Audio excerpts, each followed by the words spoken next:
Fun fact, I was always a Buttercup fan because I liked how angry she was. Alright, we have a lot to cover today. I wasn't able to find any good funnies, though. We kind of burnt through all of Lance Stewart and J Daddy, so we don't really have much on that field, but... Buttercup? Okay, I guess I'm Buttercup for the day. Damn, what the hell was I gonna say? We had another earthquake hit Alaska, 8.8 magnitude. Big one, caused a huge tsunami. Then we had that shootout that happened yesterday that I thought was a bunch of rich people that died. Come to find out, I'm a fucking retard and I was wrong. Now, the targets were people from the NBA or the NFL. But the dumbass shot up the wrong building. So it was aimed towards rich people, allegedly. But we don't really know anything. 5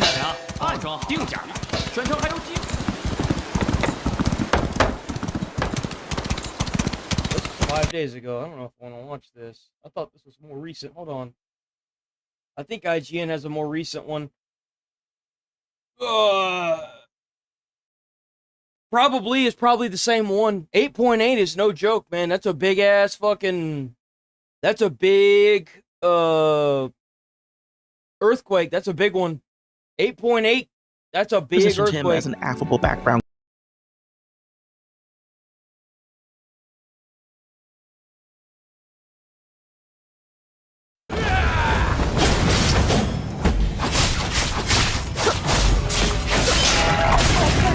On July 25th, a global beta test began for Where Winds Meet, the open-world game published by NetEase that is already available in China. That looks so much better than that game that just released, Wuchang. This free-to-play game takes place around the year 1000. This free-to-play? This is going to be free-to-play? Between the Great Tang and Song dynasties, during what's known as the Five Dynasties and Ten Kingdoms period. In it, players take the role of a lone wandering hero during this time of upheaval where one's own strength matters more than the rules of society. IGN readers may not be too familiar with the Five Dynasties and Ten Kingdoms period, but don't worry, the same even seems to apply to players in China.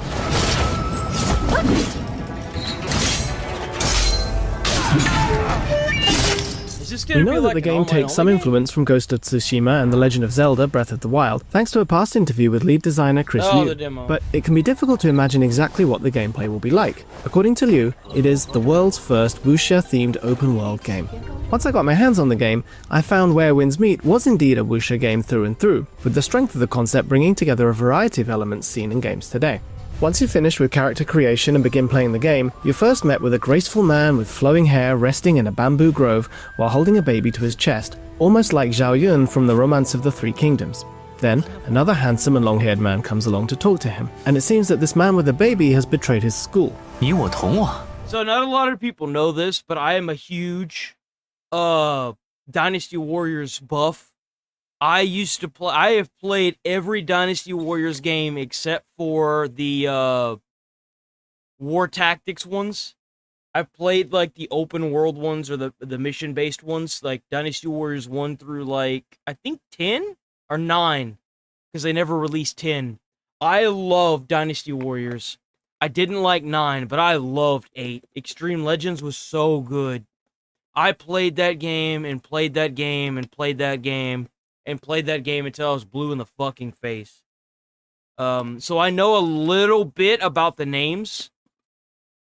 A little bit. So, like, I'm sure that all the names that are going to be said, I might know a little bit about them.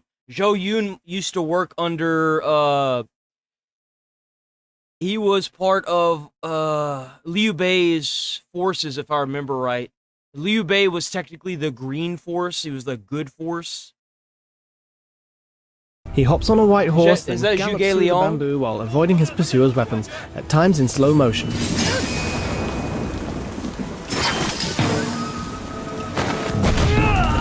Well, if you haven't played Dynasty Warriors, I definitely recommend it.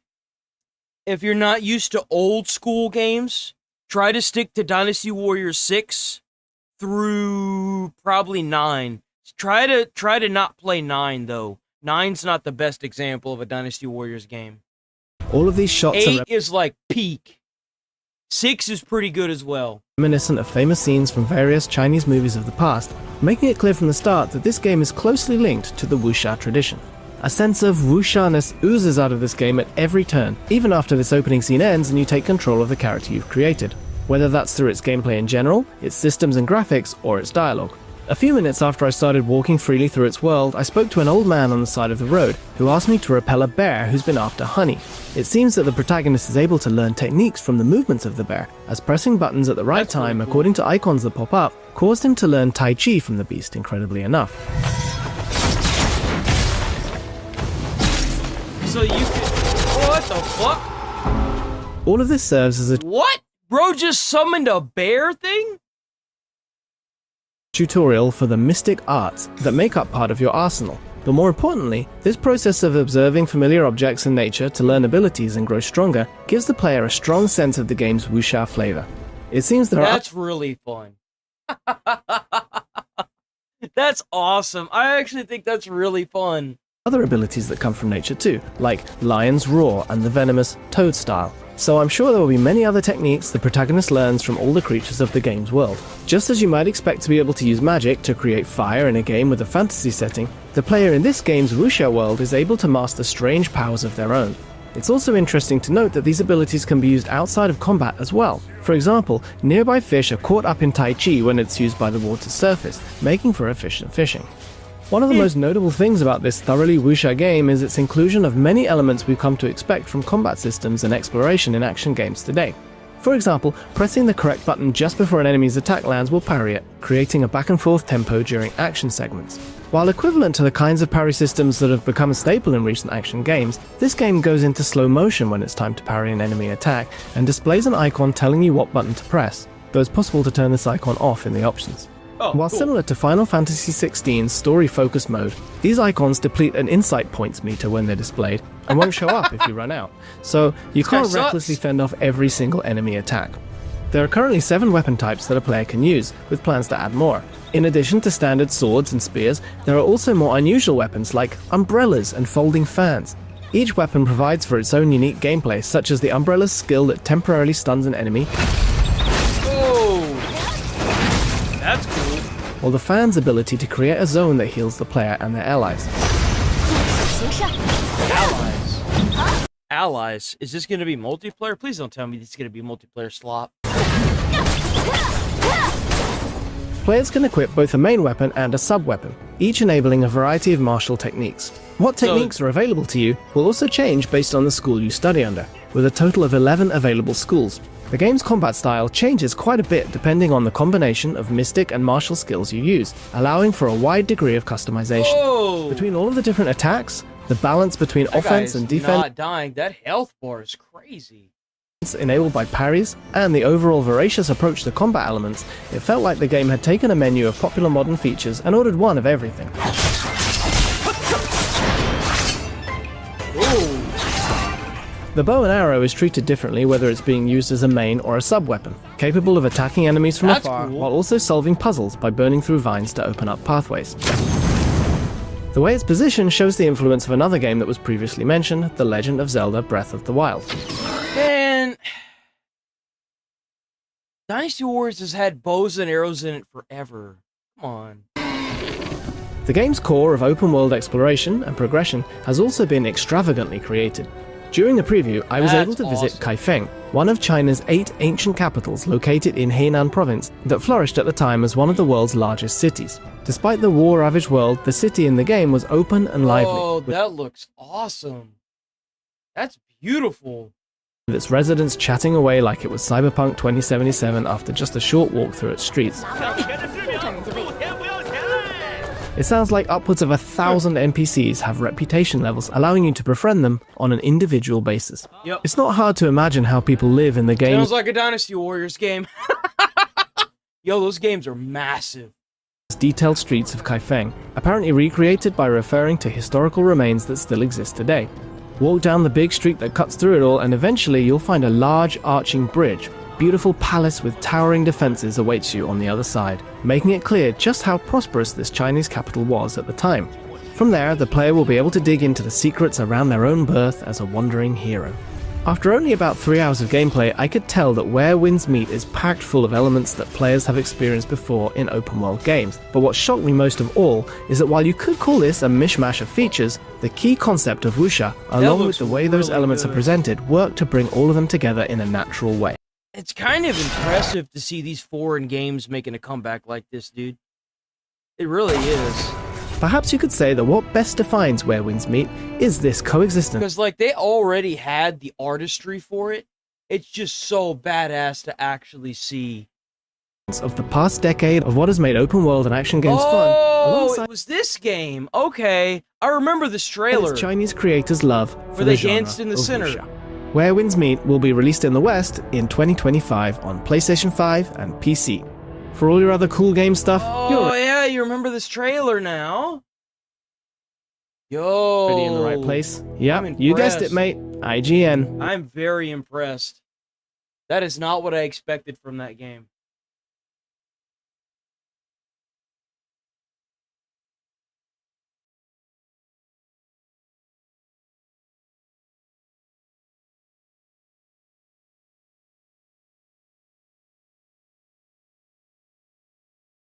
All right, here we go. There's nothing gays hate more than when people treat us like women. We're not. We don't want to go to your baby shower. We don't have a time of the month. We don't love pink. You love pink. No, pink loves me.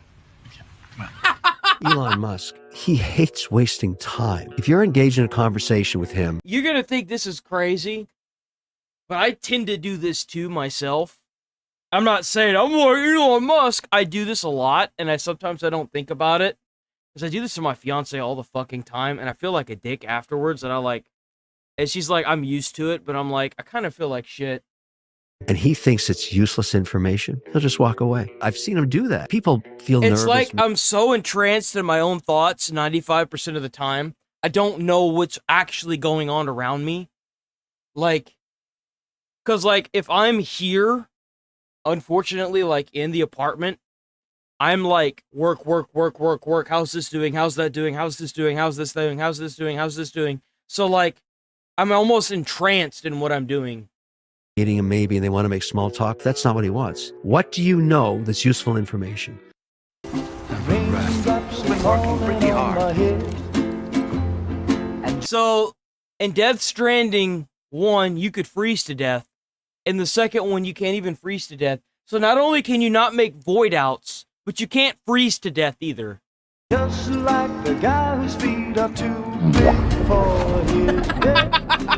He just died. Somebody breaks into your house at night. I think you should be illegally allowed to kill them in self-defense. Let me tell you something, boys. Let me tell you something. If someone breaks into your house at night, and you are the person that breaks into somebody's house, your body should be forfeit at the door. It means that once you cross that threshold after you break and enter, you forfeit all rights to your body. That's what I think. Wholeheartedly. If you cross the threshold into my domain, you forfeit all rights to your body when you break and enter someone's house. I feel like that should be more than enough of a deterrence for a lot of these home break-ins. Is this what changed? The life of a single human being is worth more, is worth 1,000,000 times more than all the property of the richest men on earth. You know, you say that until someone's got you on your hands and knees with a gun to your head. A lot of people also say that whenever they're like, oh, defund the police. And then you've got a gun to your head, and guess who the first fucking person is that they want to call? The fucking police. Someone's breaking into your house. Oh, we should take gun rights away. What's the first thing they're going to try and reach for? A gun? Hey, it's all talk until it affects you, huh, motherfucker? Earth. Here's what changed. Let me explain what changed. I find it ironic this is 1 year before January 6th on 2021. But what changed is that in 2020, in 2019, 2020, 2021, and 2022, there were what changed. I got. Oh, wait a minute. Wait, I didn't even. If somebody breaks into your house at night, I think you should be allowed to legally kill them in self-defense. Righteous Muffin, this you? The life of a single human being is worth 1,000,000 times more. Oh my God! Then all the property of the richest man on earth. And then they asked him, "This you? What?" Oh, it's the same guy. What changed? That. He got. So like, this is what he posted in 2020, and then he posted this, I guess, a day ago, and then I bet his house got fucking broken into. Yep. I was gonna go off on some fucking social media, fucking tangent. Nah, bro, it's not that deep. Oh, it's right there. It's right there. He said he got robbed. Somebody breaks into your house at night. He got robbed. What changed? I got robbed. Like I said before, I was just saying that too. I was just saying that. I didn't even realize.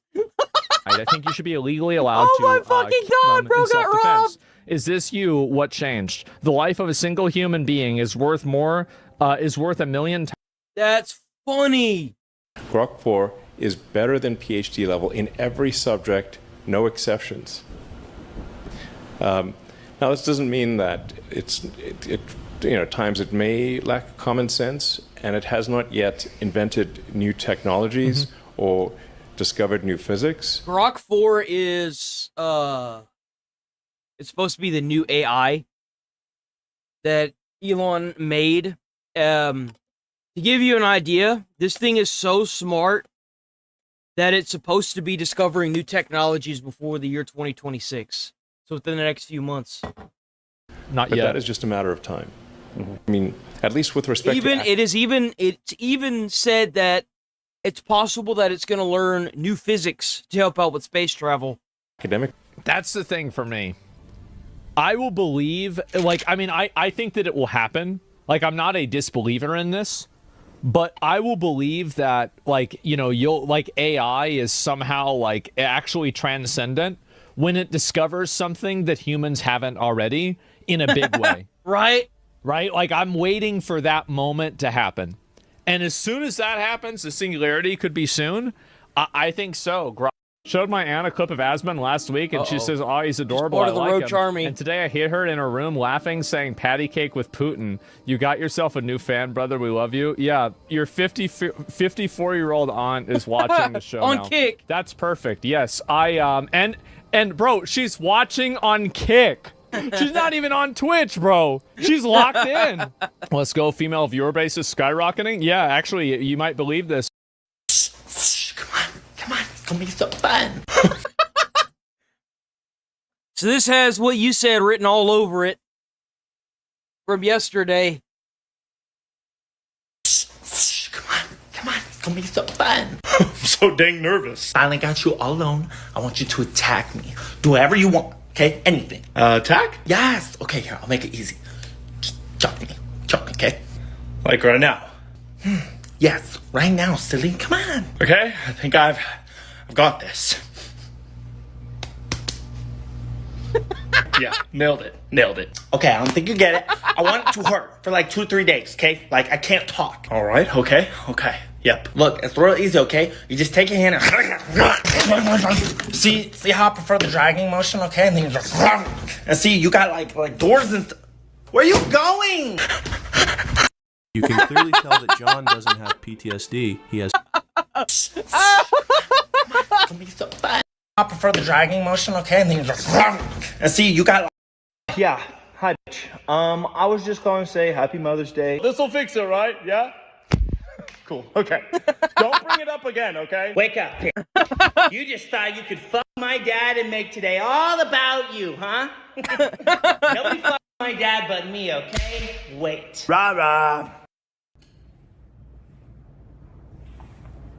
Oh my god, he's eating his mom's ashes. This is the Marine Corps, dude. Bro is eating his mom's ashes.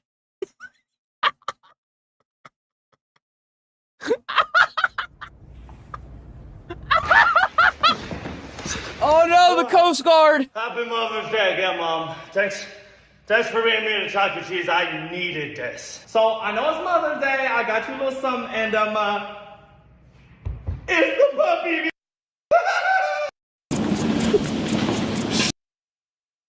Woo! Man, I can't, dude. Oh, what happened? Oh, I'm on a playlist. Whoops. This playlist got anything good on it?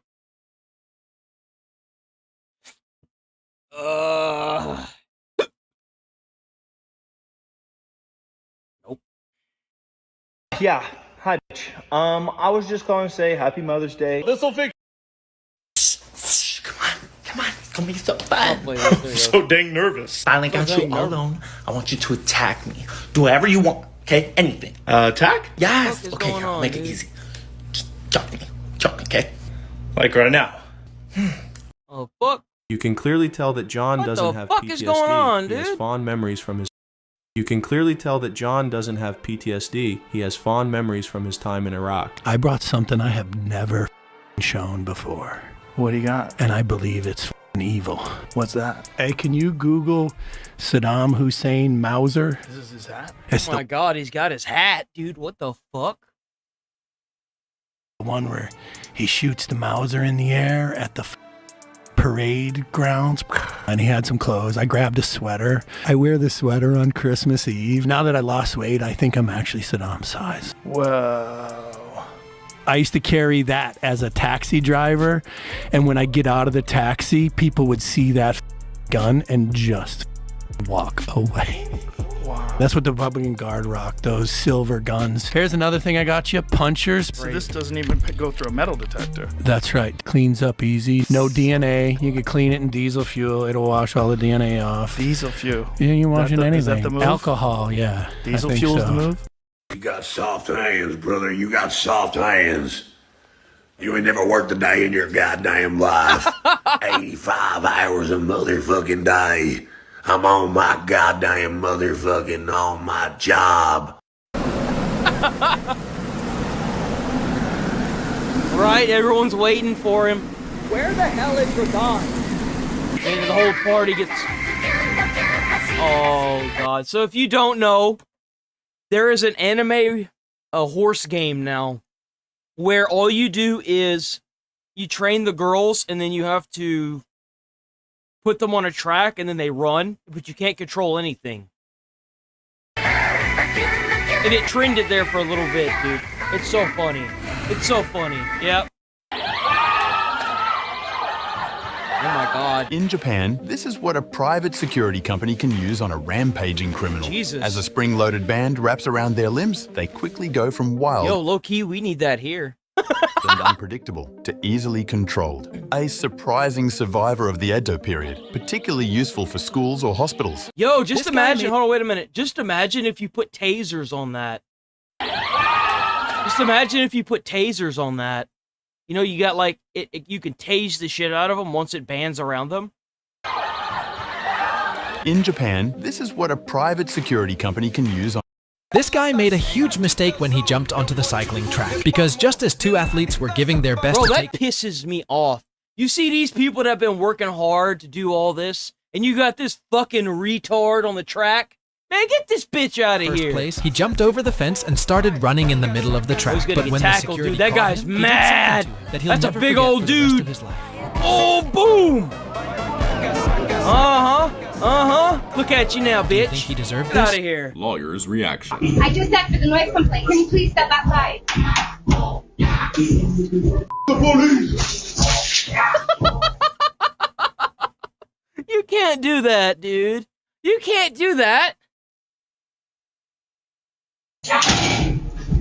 Dude, you can't do that. That's assault and battery. You can't do that. I think it's battery more than anything. Yeah, they're going to jail. Congratulations, you're retarded. No, that's Homeowners get to set absolutely the rules guilty. of what happens on their property. So if a homeowner decides to have a rule that their house is going to be a non-stop water balloon fight, they have every right to do so. But any guest needs to have notice. This police officer was responding to a noise complaint. What's funny is if the guy on the other side of the door had said something, there would have been nothing that the police could have done.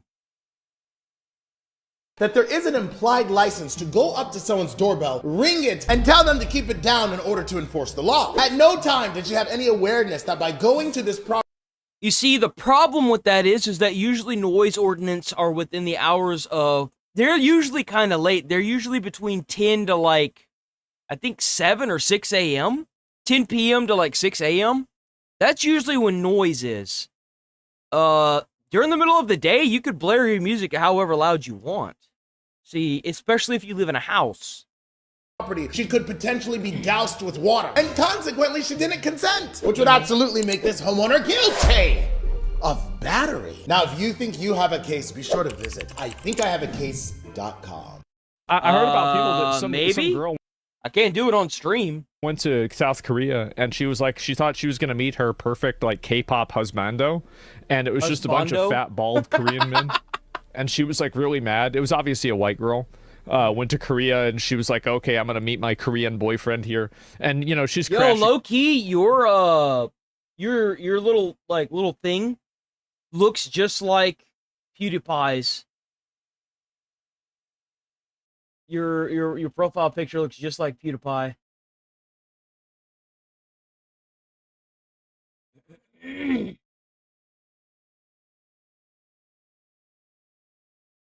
Out on TikTok about it, and like she's obviously like 38 or something like that too, and she's like trying to find some like 22-year-old guy that wants to date her.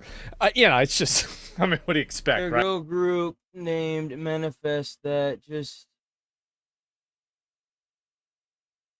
Turkey, and they are growing very fast. All right, shit, I'm gonna write that down. What kind of band are they? They metal, rock, pop? Manifest seems very familiar, though. I'm thinking of the Misfits. Okay, Manifest. Manifest.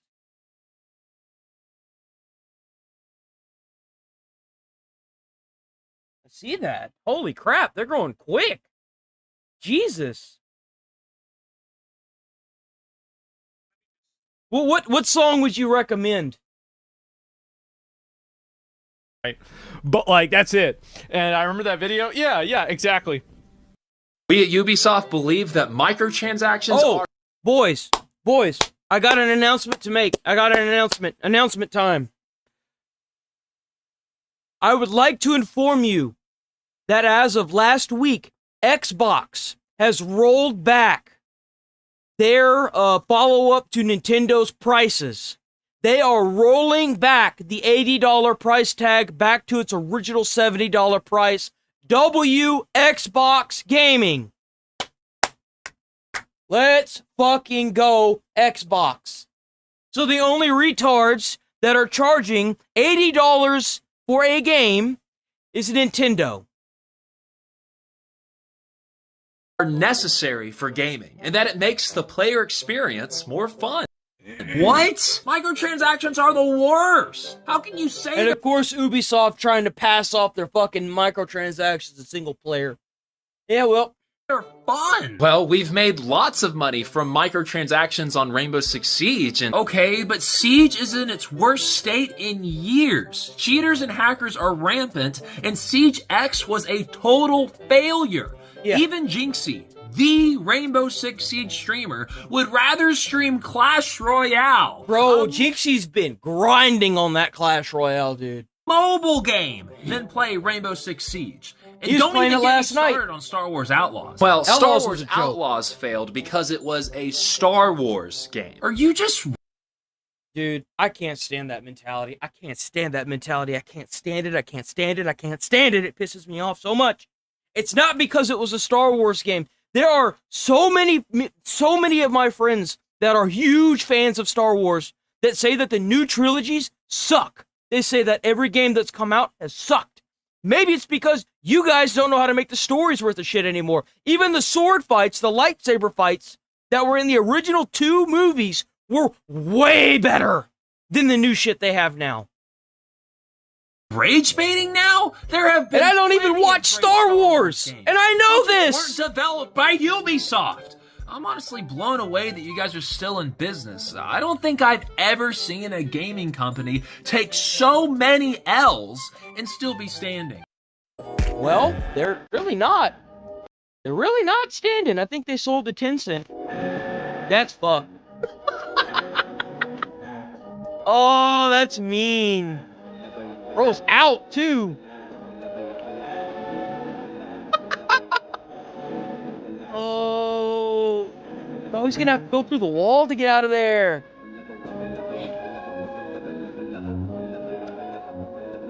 Oh my god.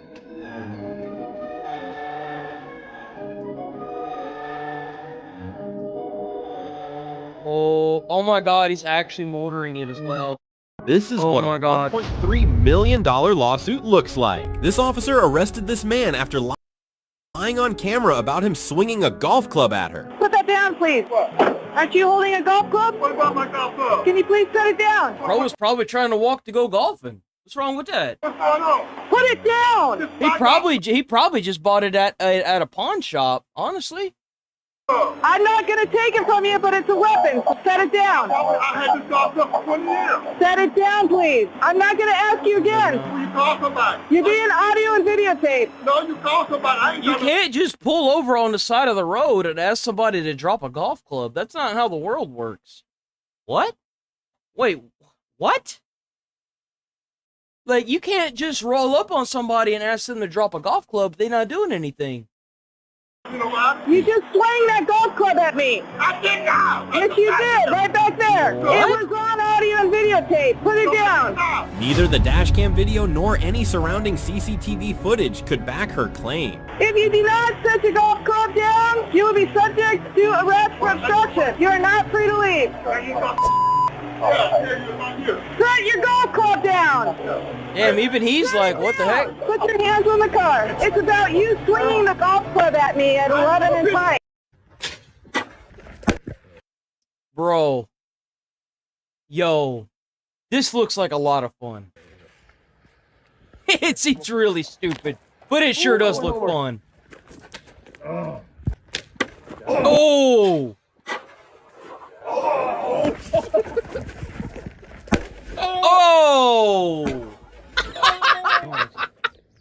You ready? Both of y'all ready? I'm just waiting. Damn, those things must collect there quite a bit, huh? Oh, there's another one. Oh, they're coming out. Oh, that didn't do it. Oh, that was a good one. Bro, I can't stand people that do this. Let the kid be a kid, man. Is your mom and dad home? Is your mom and dad home? You need to put that down. You've been playing with water. Yesterday I had pictures that somebody sent me of you playing in that water. Where's your mom and dad? So, kids play in water, man. That's what they do. This is ridiculous. Stop spraying the water. Why? Give me the hose. Give me the hose. Stop spraying the water. Stop. Oh, you need to go on. Give me the hose now. You can't tell me what Give to me do. the hose. You're not. I would tell my kid to do the same thing if somebody came up and started doing this. I would be, hell yeah. I would do it in front of him, so I'd be like, good boy.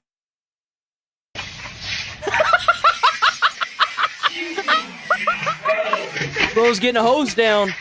Hose mad, man.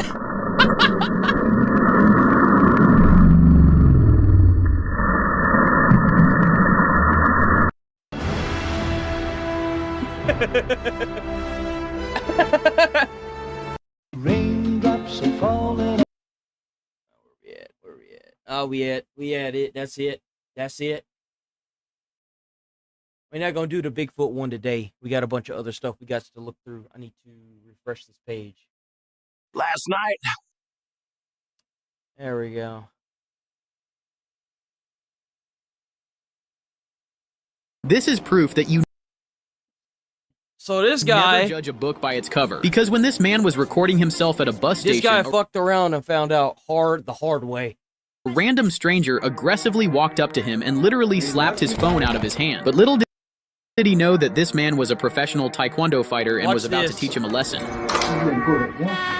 Boom!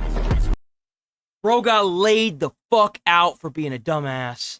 Got absolutely fucking destroyed, annihilated, obliterated, fucking gone! Fighter and was about to teach him a lesson. Boom! Bitch!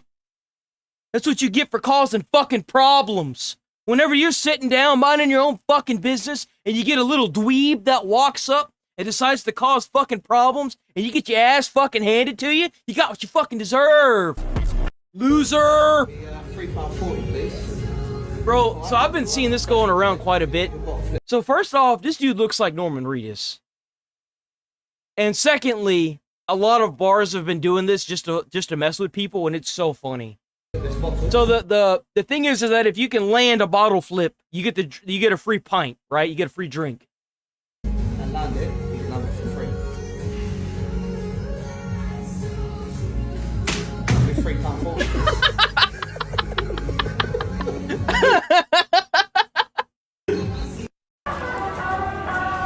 Oh man, you know we gotta do Tom the Mime.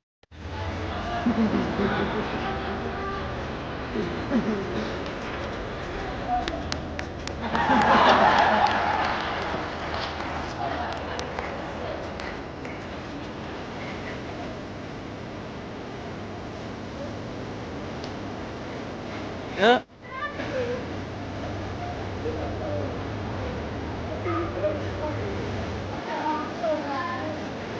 Oh no! He does this with every person that's in a wheelchair too, by the way. It's great, dude. Guy's a legend. Yeah,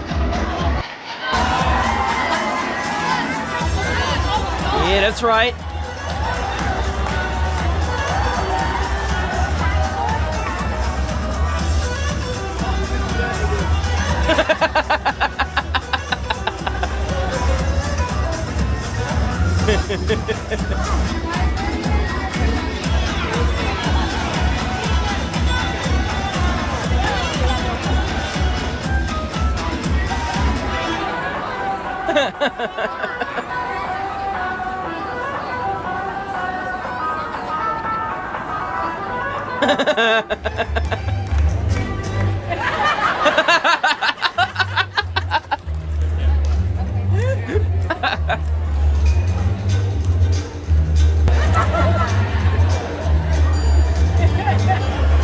Oh, they're comparing the belly size.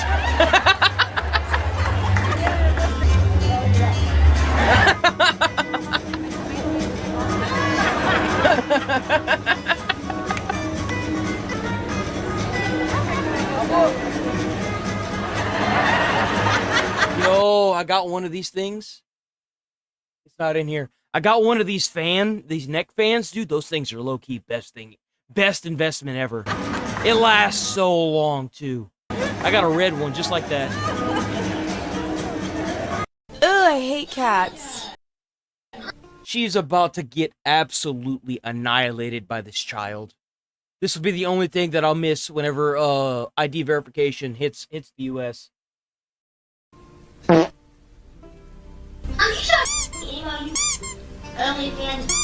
my god. She just got called an emo OnlyFans bitch.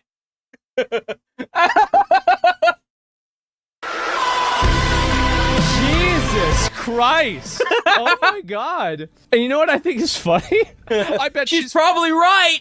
Fucking right. Suffocation. Tyler, you're gonna miss the bus. Oh, what? There's more? Oh, we gotta watch this. Are you gonna sit there and do nothing about that? Damn straight. I'm gonna be on the news today. Listen to your son in there. That's not my son, okay? That's Satan's spawn. Oh my god, dude! Oh my fucking god! Why don't you go in there and be a father? Yeah, why don't you come in here and be a father, Dad? Come in here and be a father, Dad.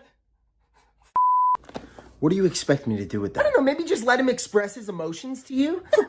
That's gay. Look at your butt. This is the reason why. This is the reason why we're cooked, man. I'm not gay. I'm not gay. He can't even come out to you because you can't accept him for who he is. I'm not gay. He's saying he's not gay. I don't know that. Dad, I don't know if you heard. I'm gonna be on the news today. Make us proud, son. Kill that shit. I will kill that shit. Every single one. I think he's trying to tell us something, Bob. I don't know what the you're talking about. Why don't you just calm down? He's being a kid. My God, it's usually it's pretty subtle whenever a teen has gone off the deep end like that, and these parents claim they don't know what the fuck's going on with their kid. Jesus, man. Yeah, calm the down, Mom. You know what? You're right. It's just a phase. What'd you say? Oh, now we're dead. What the did you just say? Now we're dead. You want to be on the news, huh? You want to be on the news? Uh-oh. He's got sleep paralysis.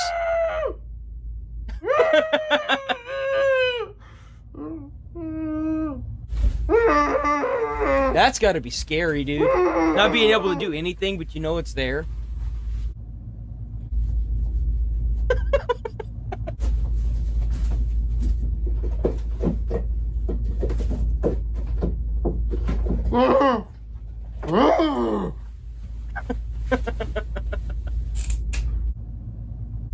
Draw a big hairy dick. Yep, that's totally what it is. Oh my God!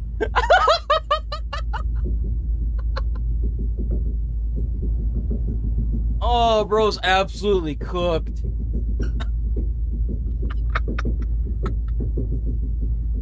Oh, dude.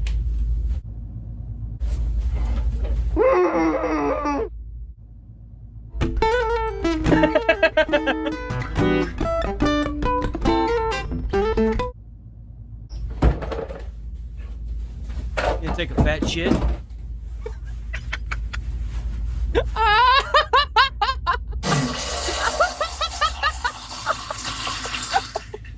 Oh no!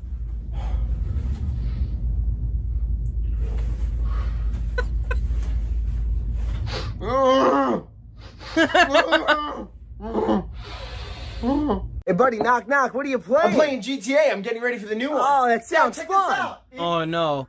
Oh, you see that? Why'd you do that? Because I wanna.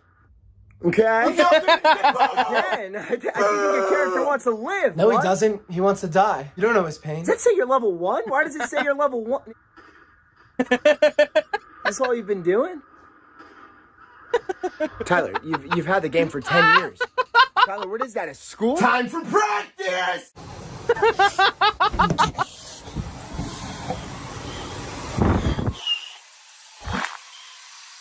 Oh no, he dropped the soap. Don't do it. Don't do it. Pick it up. Pick it up the side, dude. Don't do it.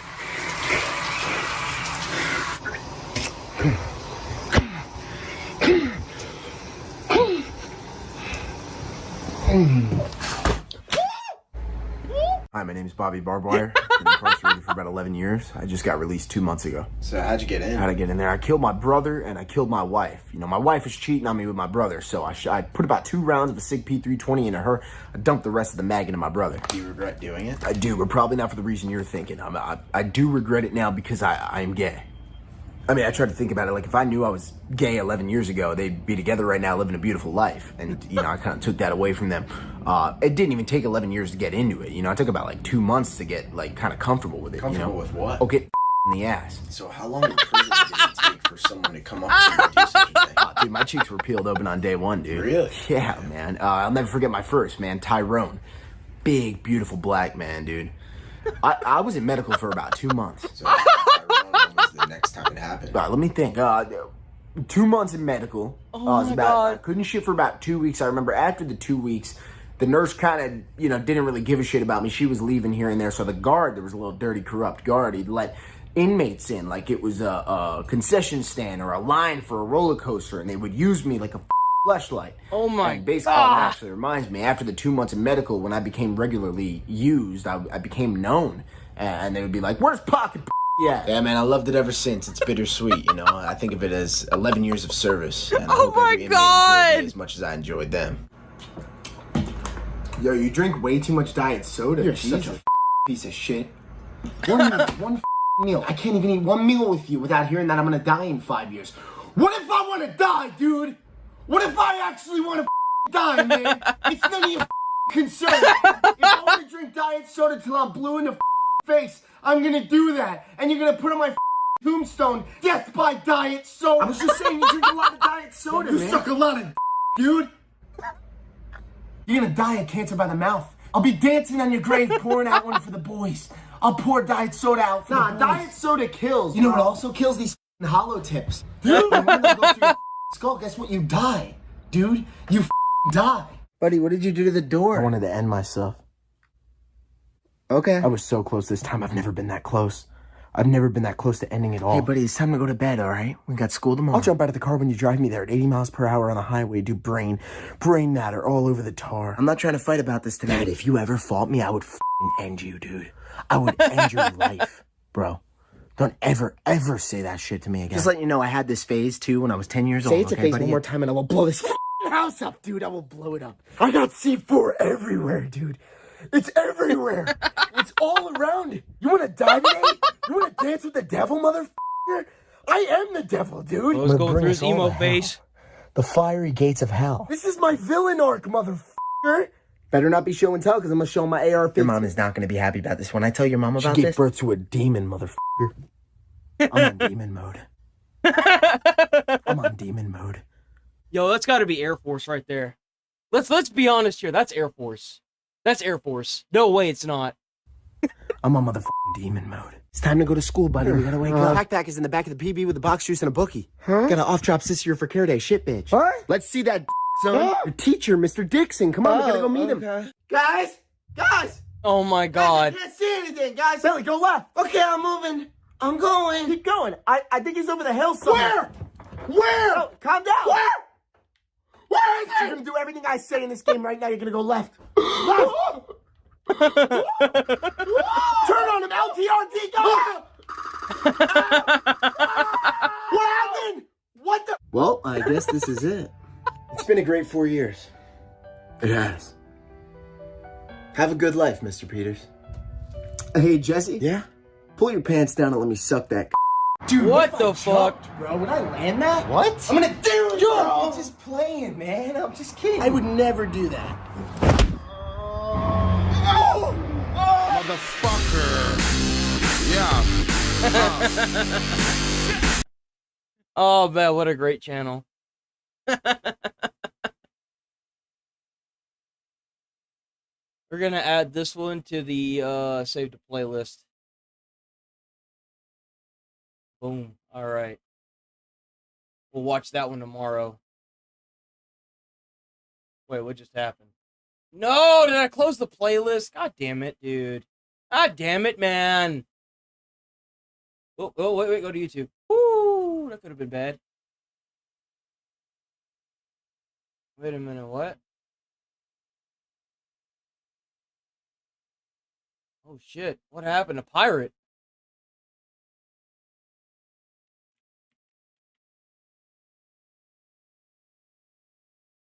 Shit. Mutahar. Exposed?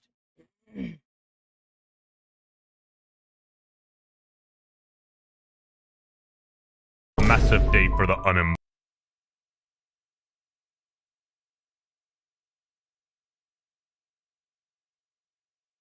I need to go over... Actually, I kind of want to see this. Hold on. Mutahar just got exposed for lying about his job for like 10 years. Apparently, he's been lying about his credentials for well over 10 years and deceiving his audience. I'm a dropout myself. I've never finished university. Dropout, liar, fraud. A creator by the name of Nick Andros dropped this bombshell, and by golly, let's check it out. Hey, YouTube isn't my job. Thank God my job isn't YouTube. YouTube is not my job. YouTube is not my job. YouTube is not my job. YouTube is not my job. Damn, YouTube Mudahar is cooked not my himself. job. I use YouTube as a hobby. This is not a job for me, okay? Alright, so if YouTube isn't his job, you know, what is his job, you might ask yourself? My guess is like Nintendo reviewer. So, what is that job? If you ask Mutahar's fans, they think he's a cybersecurity expert, an IT professional, a video editor. Ethan said, day trader. There seems to be an awful lot of uncertainty about this definitely real job that Mutahar has. My apologies. I don't understand what the big problem with this is. Like, so what if he just... I mean, I think it's weird that he would lie about YouTube not being his job, but like, that doesn't really mean anything. It's not like the bro went out and molested somebody. We're not like, censoring the J slur, but Mudahar, you can't have the pie and eat it too. You gotta be unemployed in these streets, you dig? What is this game? Mutahar's also insisted throughout his career that he is an engineer. I'm an engineer. I'm a fucking engineer. I'm a goddamn engineer. I'm an engineer. I'm a fucking engineer. I'm an engineer. I'm only an engineer. Hey. I'm an engineer. I'm an engineer. I'm just an engineer. Tech support stolen valor is crazy. Do not read. I'm an engineer. But there's multiple types of engineers, so what kind of engineer is he? I'm a fucking computer engineer. I'm a computer engineer. Dude, I'm a fucking computer engineer. Why? Because you put a computer together once using like the modular parts? I'm a YouTuber. Why are you I mean, he did say that he dropped out of college, right? And I'm just like a computer. You have to be like a college person to be an engineer, don't you? The dude straight up went through hella transcripts and found out that Mudahar was contradicting himself in quite a bit of them. At first he was saying he was an engineer, then he switched it up as well. Next thing you know, he worked at Blizzard for 7 years. Based on what I've read, it's actually illegal to call yourself an engineer if you are not a licensed engineer. Oh, shit. Oh. Doesn't he? Hold on. Is he still like... Because I'm actually subbed to him. It's like some random gamer, I think that's his name. Let me see. Some random gamer. That ain't it.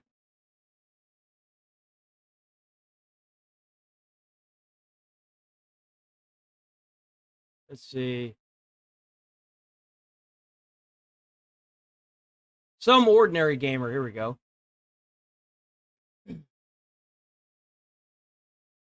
That was 14 hours ago.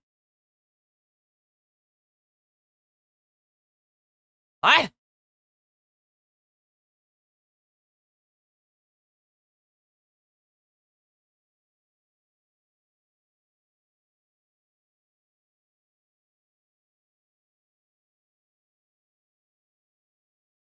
Unemployed. Heard enough. Toss this dude in jail. Dude, Far cry again, bro. Not I'm a Sonic computer 2, engineer. dude. massive day for the unemployed. Oh, it's the same guy. It's literally the same guy.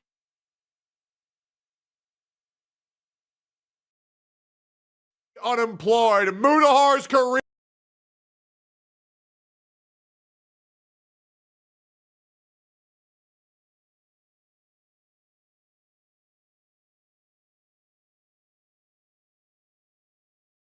Bro, where the fuck is the video?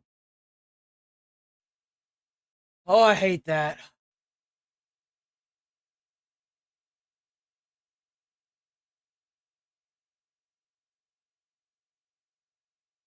Huh?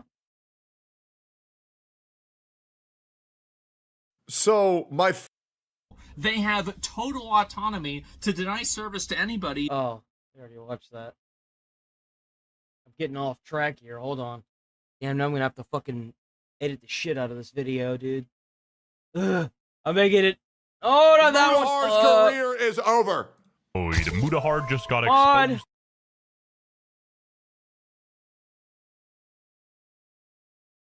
Bro, what? Where's this fucking video at? It's gone now. Oh, dude. Give me a break with this.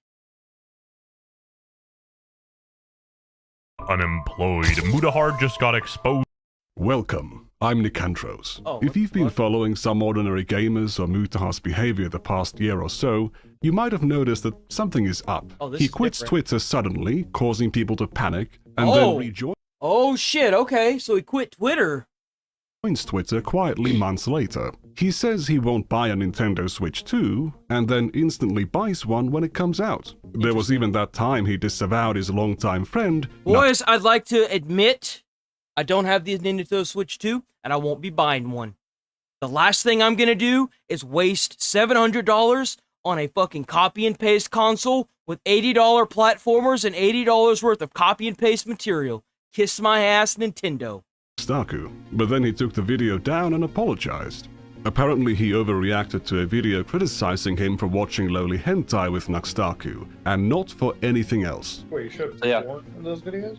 That's a video I'm still working on, and this video you're about to watch right now is a little appetizer I've cut out of its body of research, because it was getting too bloated as it is. Anyway, Yeah, it despite seems saying very he would quit long. drama, not only did Mutahar return to drama, he decided to join forces with Ethan Klein to go after Hassan Piker. Okay, It's that's an fine. odd choice because Ethan doesn't exactly have the highest opinion of Mutahar. Do you have the part where Mutahar runs outside I with a mean, gun? whenever you've got some nasty people that need to be taken down, you'll do whatever it takes, right? I don't, but I'm like, dude, these people are insane. Boogie's not even the craziest one in that room still. There's a point where Mutahar goes, oh shit, is someone stealing my car? And he runs outside with a gun. And then he comes in 30 seconds later and goes, oh no, it's chill, it's just my brother. Oh my god. This pseudo badass weird fucking shtick he's doing is not it. Why does And he have a frankly, he's so fucking Apple mean-spirited logo and on his nasty, and laptop? He has this weird thing where he like It's he like needs to imposed act on there like a cool and that sticker. He's so successful and rich. He tells Boogie, dude, why don't you upload more? I upload every day and YouTube's not even my job. I was like, shut the fuck up, bro. I think he thinks his real job is being a day trader. I might be wrong about that, but I mean that's pretty Well, he funny. also said that he was an engineer. But like, yes, it is. Shut up, bro. Uploading every day. Ugh, I really got turned off by Mutahar in that one, man.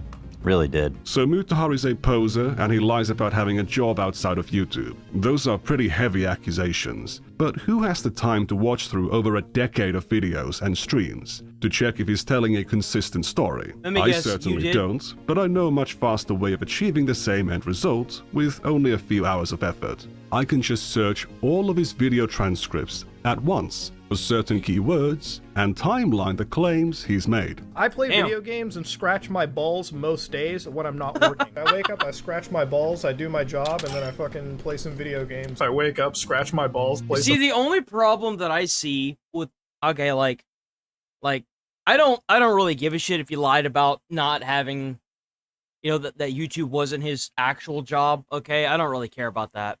If you do, then you've got too much time on your fucking hands. Let's be honest here. You've got way too much time on your fucking hands to be worried about what this man does off of streams and off of recordings. What matters is the content good? Great. Don't get stuck up on who he is as a person. But if you're breaking the law by saying you're an engineer, then you need to go to jail, because that is wrong and breaking Mass the law. Effect, make a video and like do some of my stock work, and that's it. I wake up, I scratch my balls, and I play some Mass Effect, okay? I wake up every day, I do my job, I scratch my balls, I play around What is it with him Linux, touching himself, dude? That is weird. some video games, and that's my life, dude. Before we get into it, isn't this stalking? Isn't this a violation of privacy? No. I am going by information Mutahar has made public through pieces of media he's voluntarily... I think that other video was better. Where's that other video? I want that other video. That other video was only like 12 minutes. I want that other video. Wasn't it by the same guy? Oh, here it is. No. Exposed for lying about his job.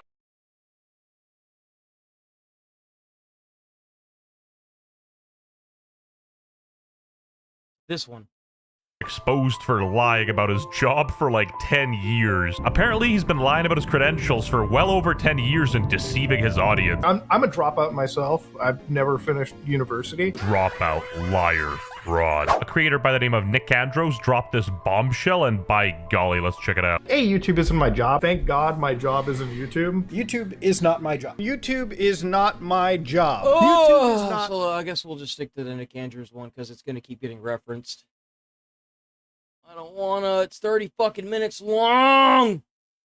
He's voluntarily published on his YouTube channel, or public media appearances he has consented to. I'm also using information from a video that shows his LinkedIn page, which is something he seems to be cool with. He can do whatever he wants in his private life, but if he's claiming to be a doctor or an engineer to make his perspectives more valuable to an audience, validating the truthfulness of these claims about his life become a matter of public interest. If a history channel was receiving undisclosed funding from a foreign state, publishing that information would be in the public interest, even if that knowledge was gained through violations of privacy. I mean, yes, it's different if you're claiming to be something, but you're not. Someone's privacy to humiliate them by exposing their... Like, I get trying to claim that you're something if you're not, if you're just trying to, like, you know, low-key, like, not trying to get harassed or found out or something weird, you know, like... browsing habits... I mean, like, found out meaning, like, you're not trying to give the location where you live and stuff like that.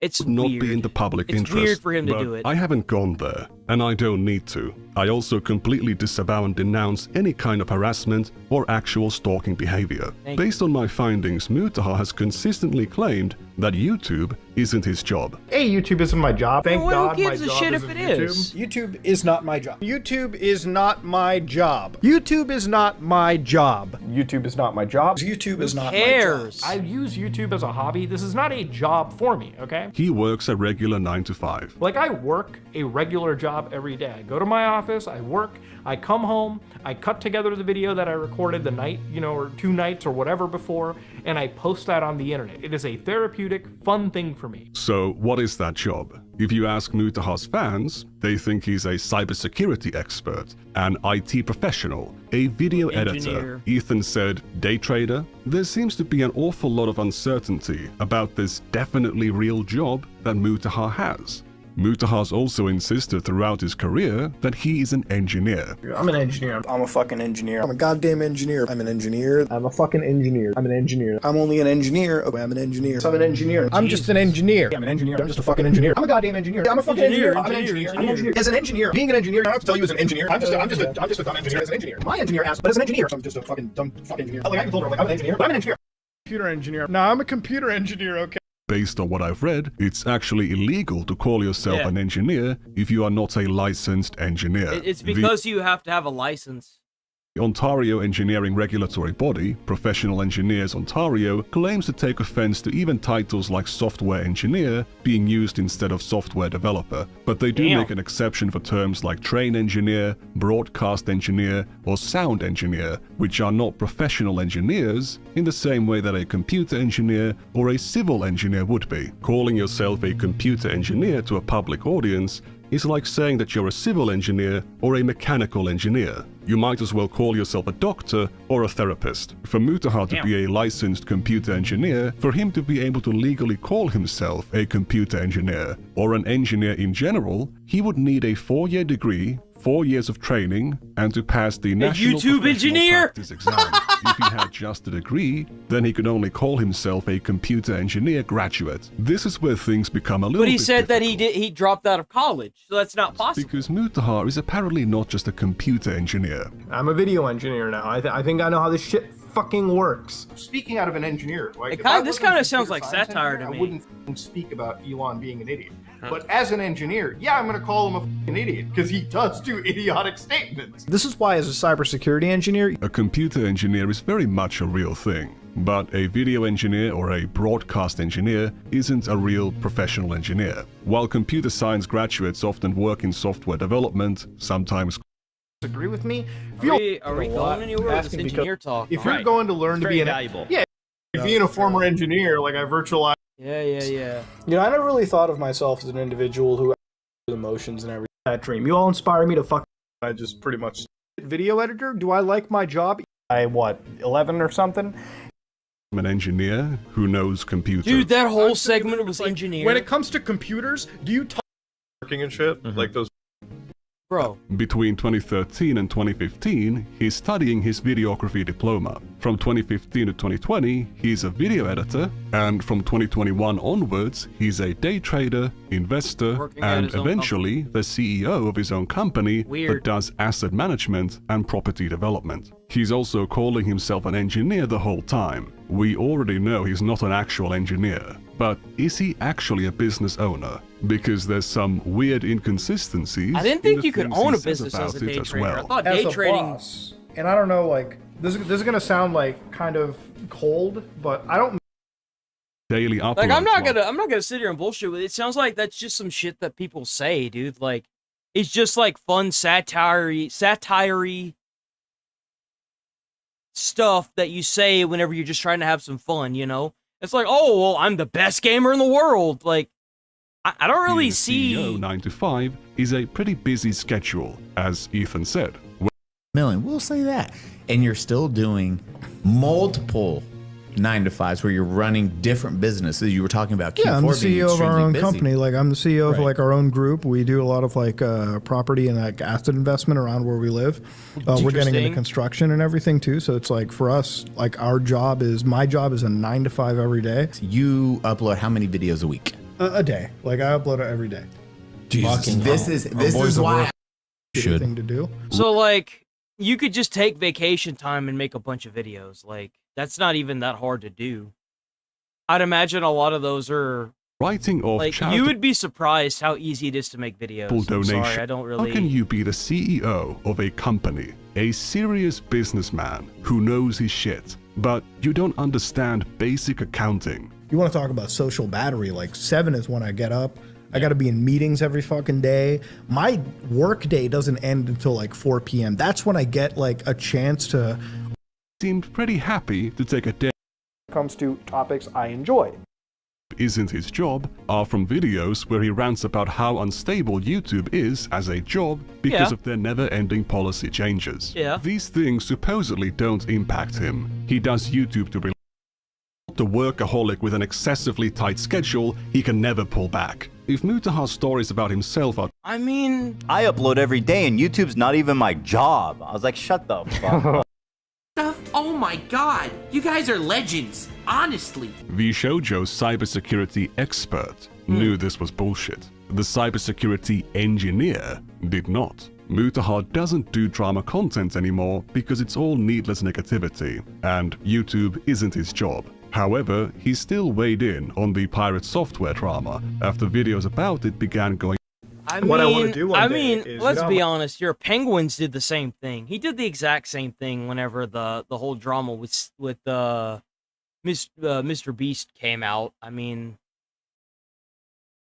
I probably wouldn't cover any Mr. Beast drama either because I wouldn't want the heat. If it turns out to be wrong, I'm gonna state that right the fuck now.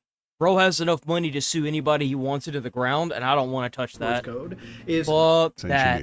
A cybersecurity engineer. Not unless it's you proven fuck with true. code. Dude, I'm a fucking computer engineer. I'm a I sit YouTuber. down Why are and you asking code. me? You do My feel win, I might as well be all for. And then we see some lolly for my upcoming video. And I think this is think weird. about this clip. Oh, what? I think that this guy's kind of reaching out for stuff. I don't really think this is going anywhere. Like, sure, Okay, I don't want to like dox myself through this. As just a public I mean, the service- best thing that Mutahar could do is either just ignore this, or I would say just ignore this because this kind of just seems like a guy reaching out and nothing really going on with it. You know, I think it's very weird. Let me just say that. All right, so Twitch is finally addressing some Which big has problems. been a big problem for many years now, and nothing has been done about it despite countless conversations from users about it. And this isn't some like wackadoo conspiracy that you can just write off as just like fake paranoia over nothing. This isn't like 5G and airport body scanners blasting you with gay beams that turn you into a mutant that craves penis or something. This is a very Hey man, real we got to get those gay beams in, bro. Like thing. And it's not even like it's hidden or anything. It's not exactly a secret. It's about as much of a secret as ketchup's main ingredient being tomatoes and sugar. It is blatant. And I for the mean, let's longest be honest here. Ketchup's main ingredient hasn't been tomatoes and sugar in over 30 years. All right. time, it felt like they did nothing to stop it. So tons of streamers over the years have just shamelessly used view bots to inflate their numbers to float to the top of the categories and grow, which is, of course, very unfair to the people that don't do that, but there's never been any, real punishment that I can see for it, even in the most extreme and obvious cases where someone bots up to, 10K viewers on Mr. Hoggleberry's, that's right. Twitch addressed the bot problem. They finally addressed the bot Barnyard problem. Adventure or something, and it's like a streamer with... So, botting on YouTube, first and foremost, is a great way to completely destroy your analytics and fuck your channel into the ground. Even using the YouTube promotion system fucked me. I used the YouTube promotion system that's in the YouTube channel thing for a little bit. That absolutely fucked me into the ground. I do not recommend it. I'm sure maybe they fixed it because I did it 2 years ago and it completely thrashed my channel. It ruined it for the longest time. But botting on Twitch is very useful. Don't do it. It's fucking bullshit. And you're a piece of shit scumbag if you do. And funny enough, there's a lot of scams that go around whenever you're on Twitch, and they'll send you a message. They'll be like, hit me up in Discord. And then you hit them up in Discord, and they're like, if you pay me a certain amount of money, I'll promote your Twitch stream, right? And then whenever you pay them money, they take a percentage of that money, and then they pay for bots, and then they put it on Twitch, right? So you keep paying them, they take a percentage of that money, and then they put the other percentage of that money towards paying for bots. And botting is a great way to get your shit banned. It'd fuck your analytics up on Twitch. And why botting has been so good is because on Twitch, whenever you bot your views, more viewers equals higher up on the list. The more people that watch your stuff, the more likely it is that you're going to be higher up on the list. So that's why botting is such a problem on Twitch. I'm almost fairly certain that 75% of the big streamers, they're botting it in some way. 400 followers. Even in cases like that, I've seen they get maybe a temporary suspension, then they're back the next day and still do it again, but make it instead of 10K viewers, it's 400 viewers just to stay at the top. And of course, it's a tool not just utilized by streamers trying to get noticed in a very saturated market. Yep. It's also been a tool used by some of the biggest streamers on the platform. Yep. Yeah, I said, of course, he's on Twitch. It's real. There's no view bots or fake bots on Twitch, dude. You should start viewbotting, Matt. Dude, actually, I've been thinking about suggesting viewbotting to a lot of people because they don't do anything about it. And the thing is I get it. The market's very saturated, and it's just like cheating in video games. A lot of people cheat because the mentality is that if you're not cheating, someone else is. And I get it. And if you're really trying to make this work as a job, and then you're not really getting slapped too hard with it, then why wouldn't you do it? But it's a very disgusting practice, and it does cost money to do. There's countless streamers on this platform. Some of the top 10 streamers on this platform just viewbot. Just do it. Oh, Nigel, I'm gonna have to ask you to pray for me. I got up this morning and I saw that my channel watch hours was at 3,666, and I'm gonna have to ask you to bless my channel and get that shit the fuck out of here. Cause I don't like that number at all.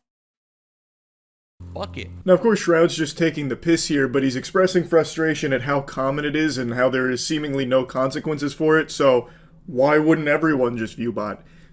Even though... Yeah, I'm not very superstitious, but I'm very superstitious when it comes to certain things. And whenever I woke up this morning, I saw 3666, and I was like, oh no, that's gotta go. That gots to go. A lot of them are. Ask any big streamer, except for the ones blatantly viewbotting, I suppose, about how rampant this issue is, and all of them will tell you the same thing. That a ton of people at like the upper echelon of Twitch viewership are view botting as well. It again is not just. I absolutely agree with what Charlie's saying. I do feel like a lot of the bigger Twitch streamers, they're probably allocating a certain percent of their income to view bots. I absolutely agree with this. I would not be shocked even a little. Reserved for like smaller streamers trying to break out by artificially inflating their numbers. It is just super common and everybody knows it. But everyone also knows that there hasn't really been any effort from Twitch to stop it. Yep. It really feels like there is nobody at Twitch headquarters that gives a fuck about this subject at all. It seems like at best Twitch has like one dude, the intern Eric, who goes through manually and sometimes bans a handful of bots for like maybe an hour. That uses her code at usecheeky.com, and we're also donating a... Just wanted to put that on your radar real quick. Anyway, this is Twitch's statement. They said, a quick update on view counts. We have teams and tech dedicated to ensuring that the views that show up on channels reflect actual viewership and aren't artificially inflated in any way.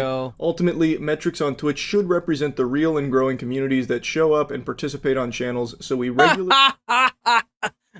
Twitch ain't growing, bruh. Update detection tools. But I will say, this is a step in the right direction for Twitch. I really do. I really think this is a step in the right direction.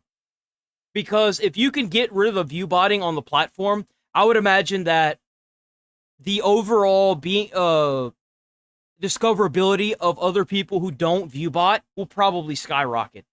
Like, if I'm being completely honest. So I'm a little doubtful on how regularly they update those detection tools and methods, because they are not efficient at all. They are terrible at doing the job that they are designed to do with stopping view bots. I would have actually preferred if they just came out and said, hey, we haven't taken view botting seriously on this platform until now. Now we're going to get serious about it. Because right now this just reads as, we try, but we're just bad at it. Like, we have teams and tech. I mean, I was going to say, as long as they got teams that are going through, see, what they're going to have to do is set something up like what YouTube has, where, like, whenever you finish a stream and you have, like, videos that have been published in public and stuff, you got to go through and you got to find all these bot accounts manually.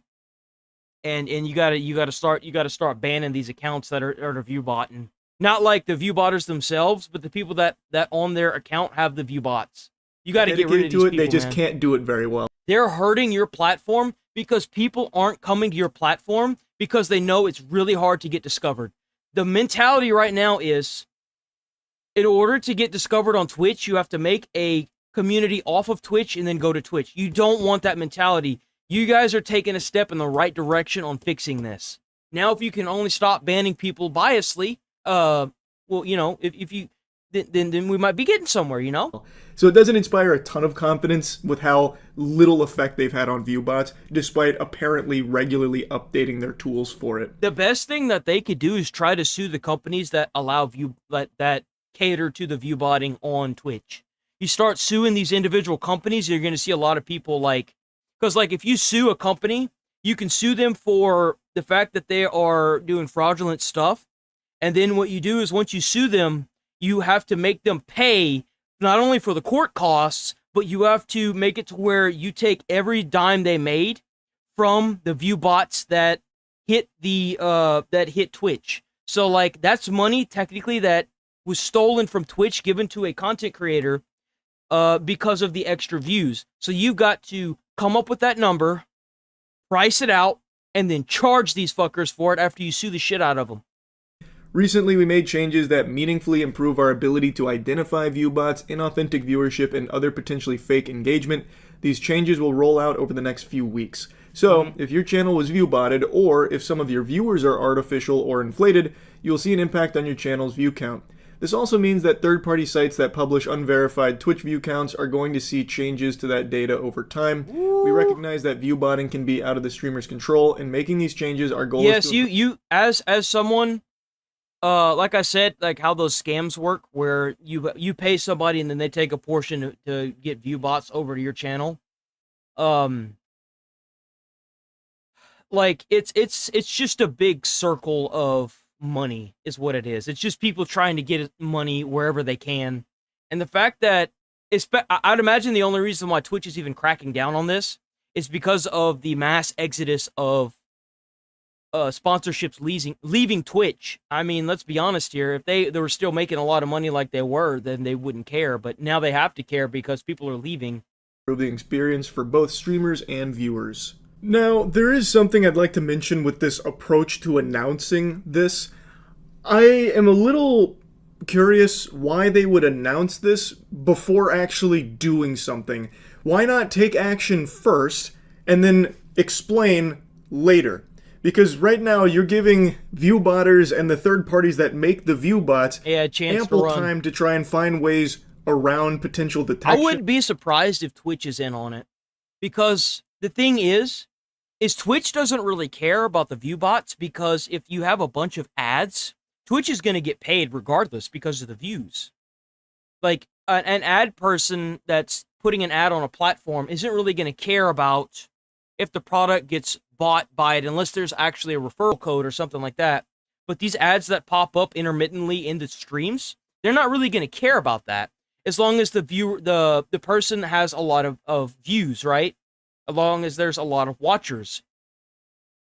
So of course they wouldn't care about that. They're going to pay Twitch based on views regardless. But now that there's a mass exodus of ads, they have to start caring. Tools, or the streamers coming up with like excuses like, no, it must be someone else viewbotting me. Like, it's just giving people a lot of time to try and skirt. I think this is a good place for this one to go on and kill it. But I think that it is a step in the right direction for Twitch. How well they actually do it, we'll see, I guess. We'll have to wait and see where that goes. What's your advice on dealing with the small boats crisis in this country? The small boats it's crisis. About the boats coming over the channel, so we're taking a lot of action to stop people coming over the channel who shouldn't be here. Are they coming from prisons? And they're not stupid people, and they send the people. That's a political thing. I don't care about that. I thought it was more Epstein. Oh man. Oh man. Issues, regulatory issues related to their pending bankruptcy, related to their labor. Get fucked for Shoujo. Get ruined, losers. Criminal activity as it relates to charity fraud. So we've got a lot of stuff going on here with Vishojo, but we have a letter from an actual employee at Vishojo. We're going to go today that was posted on LinkedIn. We've got the translated version, and this really exposes the inside mispractices, mismanagement. Leave a comment and a like on this video. Let me know, hey, I like this, and here are my thoughts on the Vishojo issue. Here we go. Here's your letter from Alex Kiyoshi. Now, this was originally posted in Japanese on LinkedIn. However, this is the translated version in English. I did several translations and looked at folks that were pretty skilled. I think this one is good enough. Obviously, understand that with anything that's translated anywhere into candor of it, speak a challenging situation involving mismanagement from upper management, which only came to light. So now that all the people have jumped ship, now it's going to be the captains and the deck boys that are going to be pointing fingers and saying names. Here we go. Before its closure, it's now been officially announced that Vishojo has ceased operations. I want to stop there because I'm not always going to agree with Alex here. So I think that what he's saying when he says that the mismanagement from upper management only came to light just now, that is not entirely correct. I think there were people speaking out about this a year or 2 years ago. Now, they couldn't say everything. They were under threat of lawsuits. They had NDAs, etc. Hey, those fucking NDAs are disgusting. They really are. I think that they should make NDAs illegal at this point because these companies have no reason to push an NDA unless they're doing something slimy. And that seems to be the go-to for all these companies nowadays, are these fucking NDAs, dude. They push these NDAs like they're just cakes, bro. And their moms have NDAs. So I know while these things may be new news for certain people, and maybe to a certain extent this individual didn't know the full scope until the last couple months, it's now very clear, and to certain people, particularly the upper management, amongst the upper management, they knew this was going on. It always comes from the top down. 2 years, 3 years. It always comes from the top down. Anytime something changes, like even at a Walmart or a CVS, it's always from the top down. Don't let these people say otherwise. It's always from the top down. Now you've got lower management blaming upper management. We already knew it was upper management. I don't think that's going to solve anything. Issues. So there's a lot of culpability at the top, not just with the gun run. Now, you know they got to have their copium. But certainly including the gun run. They knew this was going on for a long time, and they decided to push forward despite. Oh yeah, and then they can get fucked just like upper management. That's my view of it. If they want to sit there and continue to allow this and look at the damage that it's doing to everything and what's going to happen, why did you stay? Why didn't you leave? You're a fucking piece of shit if you stayed and allowed this to happen. If you are the lower management, the buck should stop with you because you're in the position to be like, hey, this is a fucking problem. And if you don't want to do it, take the fall with Vishojo. You deserve to get sued just like everybody else. Major issues and the inability to really turn to a. I'm so sick of seeing these fucking asshole supervisors that are like clearly just as much a problem as the rest of the company, but they're choosing instead to blame upper management instead of going and taking their concerns to upper management the way they should. Like, it makes no sense to me. Like, if you're not part of the solution, you're part of the fucking problem. It's so fucking irritating. Business. They really had no business being in business because they had no path to profitability that was realistic. So, taking this opportunity.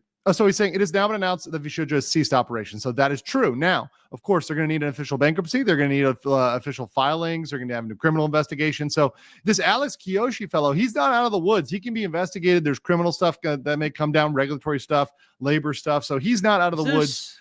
Disliked by some talents at the time. In reality, my role was to address the root of that issue. And I was the one who led the effort to remove Omega. When I joined Cover, my primary mission was to identify and resolve issues within the overseas team. I collaborated. Oh, the American team. They're trying to blame all this on the American branch. Brother, this has been going on for years. You can't blame the American branch for the fact that your company was a shit show. Vishojo is completely fucked. Get what you fucking deserve. You're a bunch of losers. And as far as I'm concerned, I hope that all of you rot in jail. This is crazy. The fact that we have 4 of these fucking supervisors from Vishojo pointing fingers at upper supervisors just shows how fucking stupid this entire situation is. You have got to be kidding me with this. Do they really think that by publishing this that we're going to have any sympathy for these idiots? No. I hope they get checked and investigated just like everybody else. Remember, this is an internal distinction. What's your fucking concerns, bro? What a malicious fucking company. The fucking scumbags, man. Fuck that. Fuck Vishojo.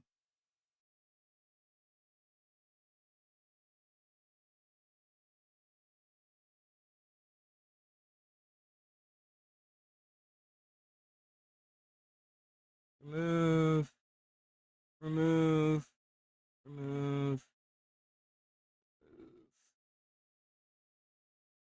else do we got? What do we get? What did we get today? Shouts out Asmongold. Bro, the Roach King is making waves. What the fuck is this? The Is this Roach real? King is making waves. Okay. I'm on MSNBC. They're likely to be consumed by the very entities that propped him up. And here's where that plays out day to day. The toadies, like Charlie Kirk's and those, they're going to always defend him, right? Because they're in their political interest. That is what their base is. That is what they get. But the people that he activated, the video game streamers, Asmongold, who said he's out there acting. All hail the Roach King! Like he's guilty. Damn, bro, they talking about me, huh? How about that? Are you still talking about Jeffrey Epstein? This guy's been talked about for years. Are people still... The ripples, Donald. The ripples, they're coming for you. Talking about this guy, this creep? That is unbelievable. That sounds like he's guilty. I'm just gonna say it. Somebody's gotta say it. Because it does, dude. It sounds like he's guilty. He's fucking deflecting like crazy. You can't tell me this dude's not guilty. Very large audience. He's guilty of something. His name is apparently, allegedly, all over the files. This Maxwell stuff is just a distraction. He's acting like he's guilty. Damn. Exactly. Look at that. Big surprise. People aren't as stupid as you thought. 18 days acting like he's guilty. They're going further than the people at this table are. Right. Thank you for... Dude, this guy is based. Bro's a legend. They're saying he just messed up the comms. They're saying he's done something really, really bad. Right? I mean, they don't know how to process this, and that is the challenge here. I think the problem is that we do. We do know how to process this. That's the issue. If we didn't know how to process this, we'd be acting like nothing's wrong. So yeah, I guess, bro, you got people talking about me. What they get. But the people that he activated, the video game streamers, Asmongold, who said he's out there acting like he's guilty, right? Yeah, he's acting like he's guilty. Of course I'm saying that. Exactly! That's what it sounds like. That's what it looks like. You can't deny it.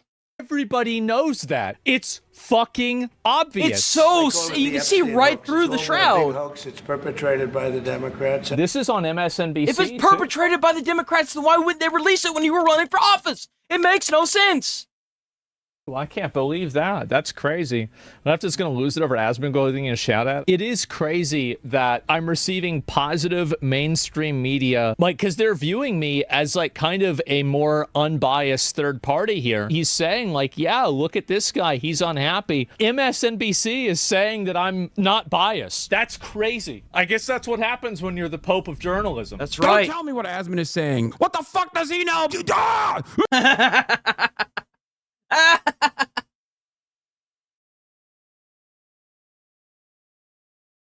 Oh, here's the fucking... Damn, why is it so hard to find? Millions of people have been bracing overnight for a tsunami after a major earthquake in the Pacific. People in Hawaii have been evacuating to higher ground. A nearly 6-foot wave has been reported in Maui. Damn! 4-foot wave in Oahu. And a 4-foot wave also reported in Monterey, California. Overnight, with some evacuations on the coast, the quake struck off the coast of Russia, the most powerful quake since So it was the Russian one. 2011, setting off widespread warnings and alerts. Video showing the quake hitting during surgery at this hospital in Russia. We begin our coverage with ABC's Lionel Bro, I Moynihan. bet the aftershocks for that felt like they were never going to end. Overnight 8.8. That is not a joke. 8.8 magnitude. Along the Pacific, bracing after one of the largest earthquakes in recorded history struck off the coast of... Bro, it was the... Oh my God, was it the biggest earthquake in history? Holy shit. Was it really? What is the biggest earthquake recorded? No, it isn't. It's the biggest earthquake for that area. The biggest earthquake ever recorded was 9.5. 8.8, dude. Russia, just before 7:30 p.m. Eastern Time, an 8.8 magnitude earthquake striking 85 miles off the east coast of Russia. The quake prompting tsunami alerts in more than 20 countries, prompting countless coastal residents to seek higher ground. Russia, the first to feel the effects of the quake. Shaking scene in the Kamchatka Peninsula, people running for cover as ceiling panels fell down at an airport. This kindergarten heavily damaged, but luckily no injuries reported. And then the water began to rush in. Video shows a coastal city being inundated. This video... Bro, Mother Nature's mad. Holy shit! Circulating online shows the rushing waters carrying buildings away.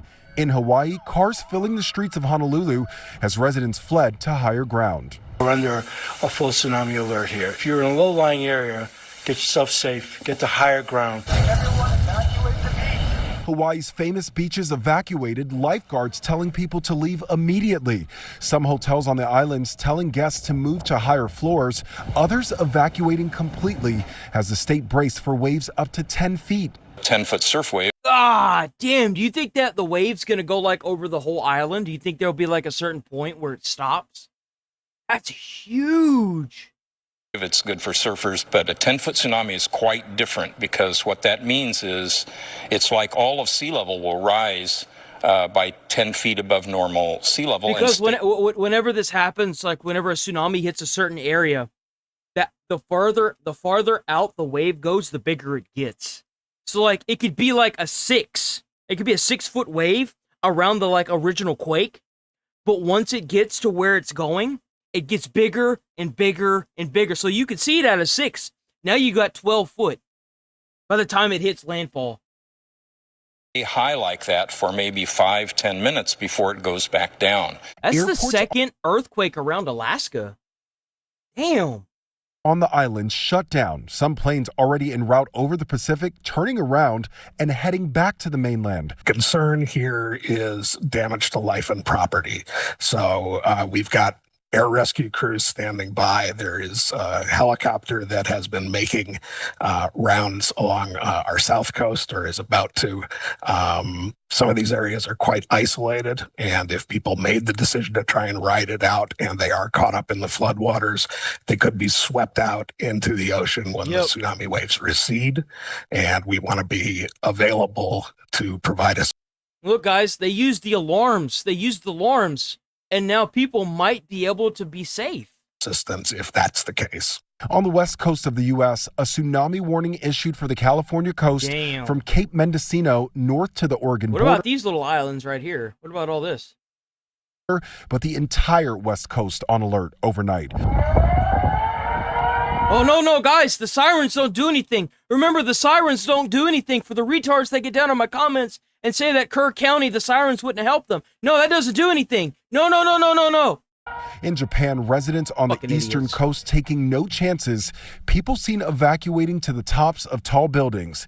A few hours after the quake, the first waves battered Japan's coast. Local authorities warning the public that although the first waves were small, they were enough to wash people away, with bigger waves potentially following. Many of those evacuating are still haunted by the memory of the 2011 earthquake and tsunami that killed nearly 20,000 people and caused a nuclear meltdown at the Fukushima power plant. And again, in Hawaii, a 5-foot wave has been reported in Maui and a 4-foot wave on the north shore of Oahu. Now, earlier, I did speak to Randall Collins, Director of Emergency Management in Honolulu.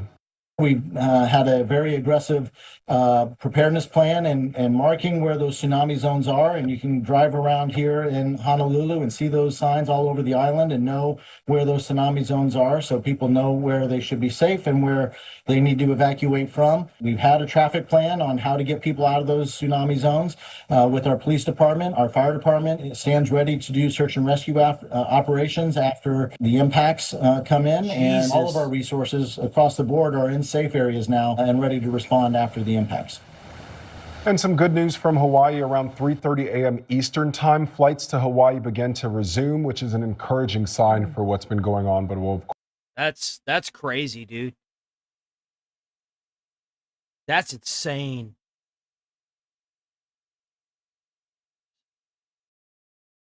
Damn, the waves even hit the U.S.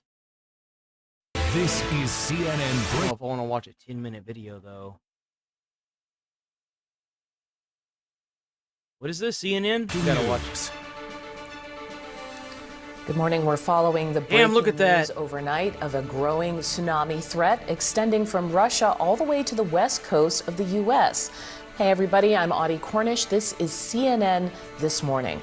And Hawaii is where we start. That's where they're on high alert, with tsunami alerts for all of the Hawaiian Islands. The governor there warned tsunami waves could, quote, wrap around the islands. Waves measuring more than 5 feet started hitting Maui just a few hours ago. But the Pacific Tsunami Warning Center believes that, quote, the worst part of it is over. The tsunami alerts were triggered by a massive 8.8 magnitude quake off the coast of eastern Russia, where tsunami waves were seen coming ashore in some Russian towns. Local authorities there have declared a state of emergency.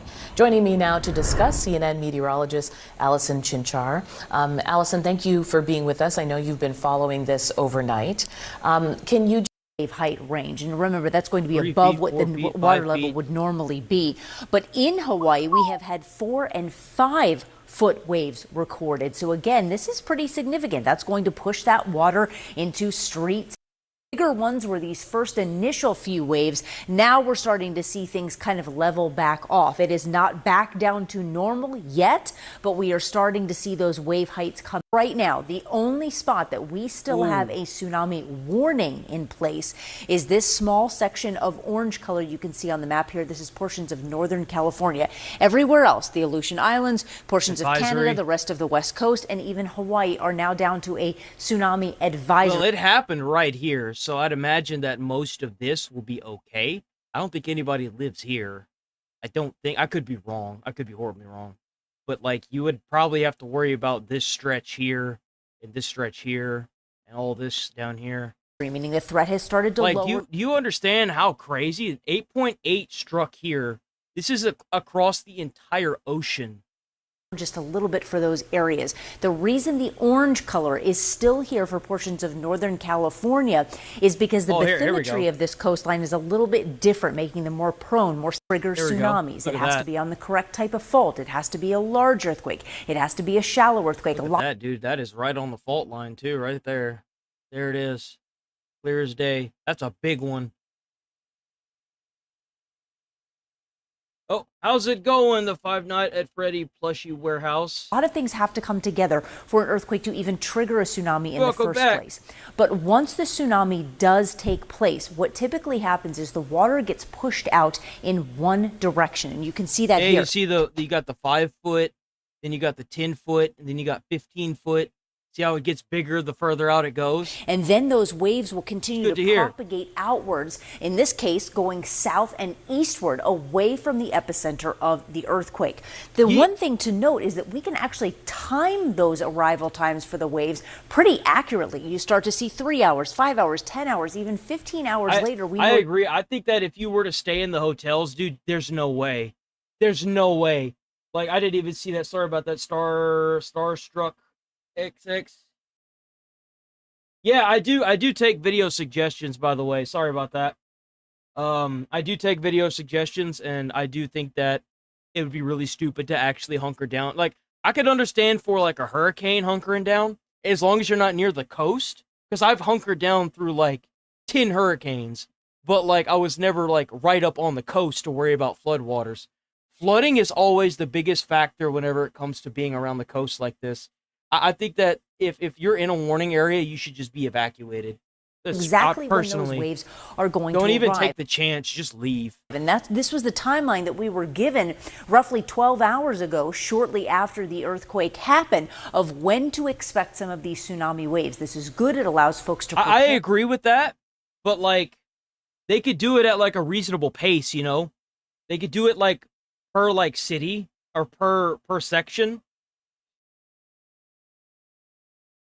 They could also like sandbag up the coast, try to make it as like less of a hit as possible. It allows folks to evacuate and get where they the National need to Guard go up to in be there, in you know, a safe location.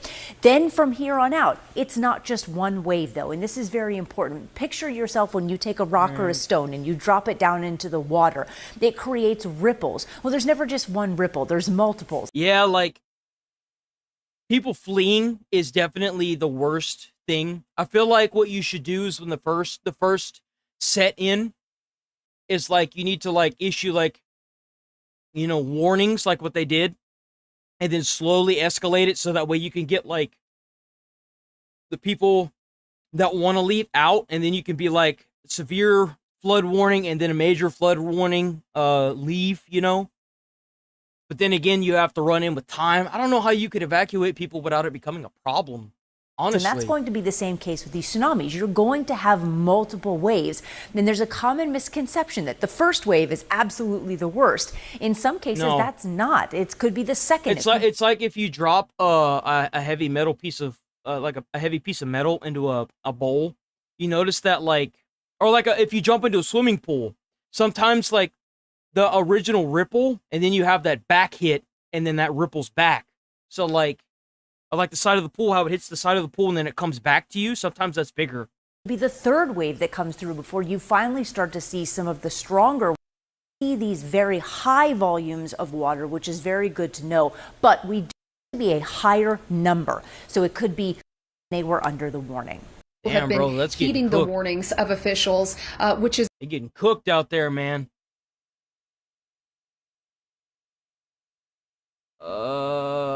News.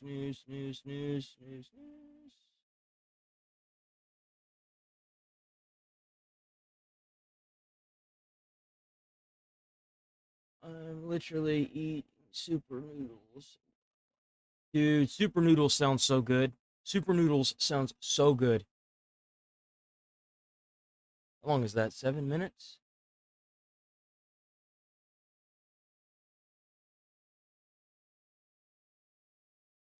Everyone's talking about the tsunamis.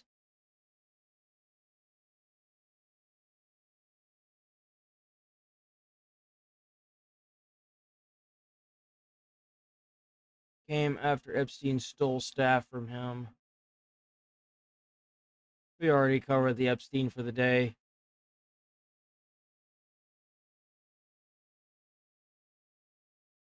So Sony's suing Tencent for this. Between this picture and this picture. They're the same picture. Back in November of 2024, Tencent announced this brand new game called Light of Motram, though the word new is relative, as at a glance you would assume that it's a game that we've already played. So this right here is... So, Light of Motram, I can see why Sony, who the fuck is Sony? Oh, fuck? I see why Sony is suing Tencent. This game is a complete rip, for the most part, off of Horizon. Funny enough, there are some enemies in there that act a lot like the bulls or the Falling Star Beast in Elden Ring.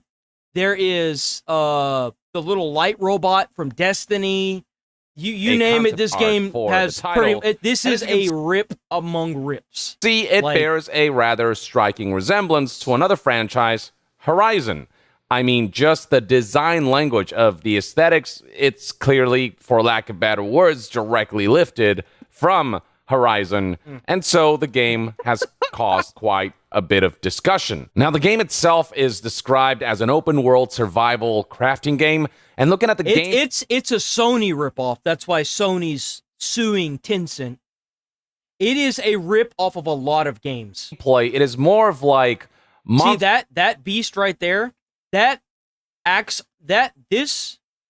creature has the same moveset as the Falling Star Beast and Elden Ring. Monster Hunter meets Horizon meets Ark meets Power World is the best way I could describe the gameplay. Oh, God. The gameplay certainly isn't exactly like Horizon. This has the same moveset as the grafted Psychon in Elden Ring.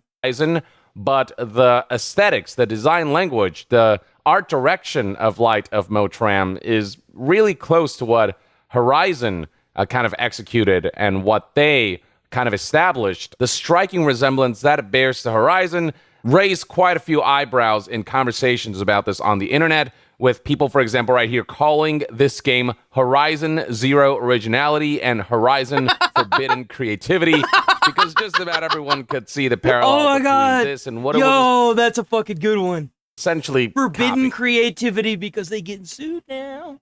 Now, people wondered if Sony was going to do something about this, and for a time, it seemed like they were just willing to let this go, but that all changed on July 28th, 2025, when news outlet Reuters reported that Sony is suing Tencent for allegedly ripping off the Horizon. Dude, there could be so many companies that sue this company. I would not be surprised if 3 other companies didn't come forward with a lawsuit. FromSoft could dip their fingers into this. Power World could dip their fingers into this. What else? Who else? So it reads right here, Sony has sued Tencent for copyright and trademark infringement. The only problem that I see with this is that it's a foreign company. I don't think it's gonna stick. In California federal court, accusing the Chinese tech conglomerate of ripping off its popular Horizon series of adventure video games. Sony said in a lawsuit filed on Friday that Tencent's upcoming Light of Motram is a slavish clone of its games that copies several distinctive Horizon elements and threatens to confuse players. You actually would be shocked to know that this happens to millionaires all the time. The bald dude from Shark Tank, he fucking hates China because they rip a lot of his like designs for like molds all the time, and he tries to sue them, and there's nothing that can go. There's nothing that'll stick. It won't stick because of China's laws. It won't stick. Because again, when you look at Light of Motram at a glance, it just looks enough like Horizon, where people who are not super in the know when it comes the to like white bald dude from Shark Tank. There's 2 bald. I think the other guy is black. gaming news or super in tune with gaming news may confuse it as a Horizon game potentially. And so that's where Sony is saying a line has been crossed. Now, what's especially damning is that there was apparently once upon a time discussions about a potential collaboration between Sony and Tencent for a new Horizon game. It reads right here, Sony said in its complaint that it declined an offer from Tencent to collaborate on a new Horizon game last year. Tencent later announced Light of Motram, which Sony said features identical gameplay, story themes, and artistic elements to Horizon, as well as many other similarities. So the narrative that generates is that when Sony refused to partner with Tencent on a new Horizon game, Tencent basically said, fine, we'll just make legally distinct Horizon. This almost feels like Tencent going, oh, you won't partner with us on a Horizon game? Fine, we'll make our own Horizon. Oh, damn. Oh, damn. So that's what happened. Okay. That is jacked. Game, and will essentially copy a lot of visual elements from your franchise. Now, Bro, you can't just do that. Area where I think Sony's lawsuit is reaching is quote-unquote identical gameplay, because the gameplay of Light of Motram, you can't compare it to Horizon. You can't. You can only compare that to Elden Ring because of the Falling Star elements Beast. that look similar to Horizons. Ultimately, it doesn't actually play identically to Horizon. You can tell that it looks more like a Soulsborne game. Gameplay perspective. I think they're going to get cooked on that. They are rather different games. And B, even if they had similar gameplay, it doesn't matter, because when it comes to gameplay, that's one area where games take inspiration from each other constantly. There's a general consensus that gameplay should not be something that should be trademarkable. Like, one company can't have a trademark on the first-person shooter genre and make it so other companies can't make first-person shooters. And even within the genre first-person shooters, there are plenty of gameplay mechanics that have evolved over the years that other companies took inspiration from. When it comes to third-person action-adventure games like Horizon, that's also a game that, from a gameplay perspective, takes inspiration from a bunch of other third-person action games that came before it. So unless they directly ripped the code from Horizon directly and then use that to build their gameplay, in the hypothetical scenario of their gameplay being very similar to Horizon, I don't feel like that'd be grounds for a lawsuit. I don't think it's going to stick all that well. But we're not even at that point, because the gameplay of Light of Motram, homework and change that can be made, and if that's between Horizon and Light of Motram, and at a glance, you'd be hard-pressed to be able to distinguish which is which. They both kind of look like they're part of the same game. Bro, the elephants even look the same. Put them side by side. You can see right here all of these different comparisons where, yeah, the similarities are incredibly striking. But from a gameplay perspective, you look at it and you can see right here that it is very much a survival game. Yeah, look, you see the Destiny thing? That's from Destiny, the little robot that follows you around. Into Ark and Power World, where you build your own base of operations and the like, and then you can go out and hunt mechanical monsters that, again, visually bear a very strong resemblance to the designs you'd find in Horizon. That looks like but the core gameplay is different enough, I think, that the gameplay argument is not something they can make. Also because I don't think gameplay should be trademarked. That thing is fighting just like the crab does in Elden Ring. Remarkable, especially... It's got the spitting breath. It's got the big claw where it goes to the side and slams. It's got the little tiny claw. Something as broad as some of the combat elements and gameplay mechanics that Horizon utilizes. So many other games utilize that as well. That the hitbox to make is definitely that, different, but it's got the grounds same for lawsuit is, I think, dangerous territory. But aesthetically, it could be argued that there's just a blatant ripoff going on here. Obviously. And it's not even just the visuals; it's also the audio and the music and the presentation.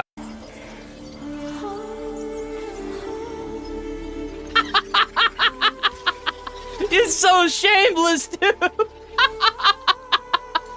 It's so shameless.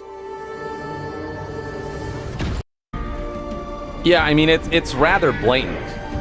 It's so shameless. And that of ripping them off, allegedly, because for them it is so blatant and it looks so clear how much they copied from Horizon. Now there are folks who are arguing things like how FromSoft, for example, allows folks to make Souls-likes that bear a strong resemblance from a gameplay perspective, and FromSoft not kind of pursuing legal action against those who... I don't know what the issue is. I don't know why they wouldn't try to do this. I mean, what if it worked? It would be really good, but I could see how this would be a problem, especially if they ripped so many games. Maybe Sony took one look at it and was like, I don't know if this is going to be good because this is going to have so many different things that could go wrong with it as far as, like, lawsuit-wise. Because, like, there's so much that could go wrong with this. I mean, they're already getting sued, so, like... But the way it looks and the identity that it has, it feels like it directly takes from, copies from, and, you know, some say rips off directly from Horizon. It does. Like, I'm sorry, dude. If you want to be so shameless with it, let's be honest here. It totally fucking does. That's hilarious, man.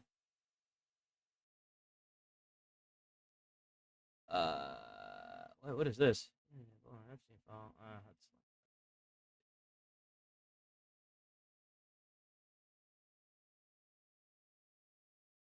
We get any new updates?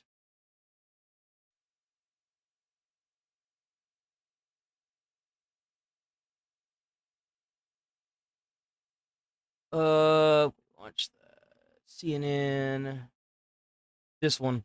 Disney Pixar literally posted a video blaming the audience for Elio flopping. What the fuck is Elio? Let me use the bathroom real quick. BRB.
Okay, I'm back.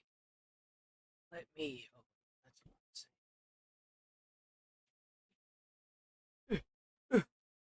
Okay.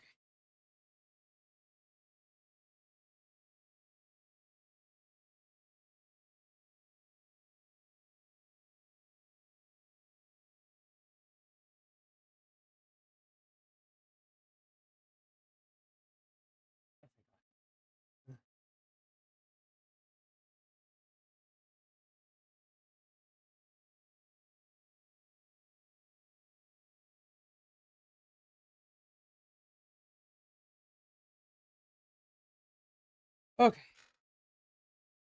Woo. All right. We back. I need my mouse. Disney Pixar literally posted a video. So I didn't even know that this movie was coming out. I didn't even think that it...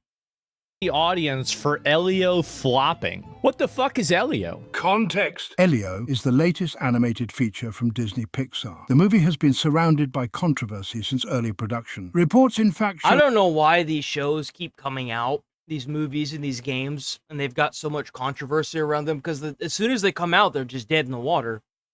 And they still insist on releasing them. The 11-year-old protagonist was originally intended to be portrayed as being gay. However, Pixar significantly It's a fucking child. It's a child, motherfucker. The story after test screenings revealed no one expressed willingness to pay to see it in theaters. Disney opted to remove all queer themes, and thus drawing even more backlash from the opposite side. The film, released a month ago with a staggering $200 million budget, and is now on track to become Disney Pixar's biggest box office failure. Given that a film typically needs to earn at least 2.5 times its production cost to break even, Elio could result in a potential loss of up to $350 million. Well, that's what you fucking get.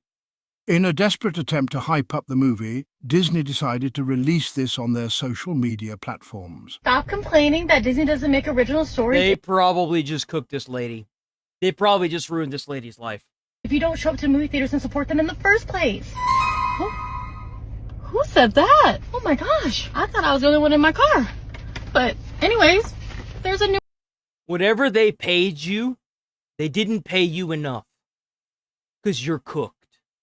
original story. Look at that. From Disney Pixar called Elio. You should go ahead and support it. Let me get this straight. You're Pixar and you can't figure out what people want and you're mad at the audience? This is the way that... Sounds just like gaming. You have to process feedback. You have the feedback, and then you synthesize the feedback, and then you turn it into action. If you just go from here to here, this is what's called path of the retardo. You have to synthesize it, and you have to figure out what people are really asking for. Oh and so my if God, Pixar dude. can't figure this out, I think Pixar needs to fire everybody in their creative department. I agree. Whenever this starts happening in a company, they need to start firing people. There's way too many people that got way too much time on their hands. You need to start going. The culling needs to happen. These people clearly don't like their job. They're trying to find other things to do. Let them find another job.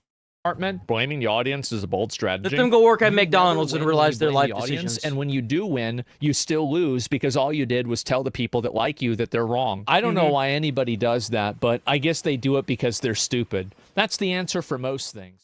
So there's been another public crash out that's been happening a lot. Apparently this happened? I'm not sure. It's under investigation as a potential hate crime.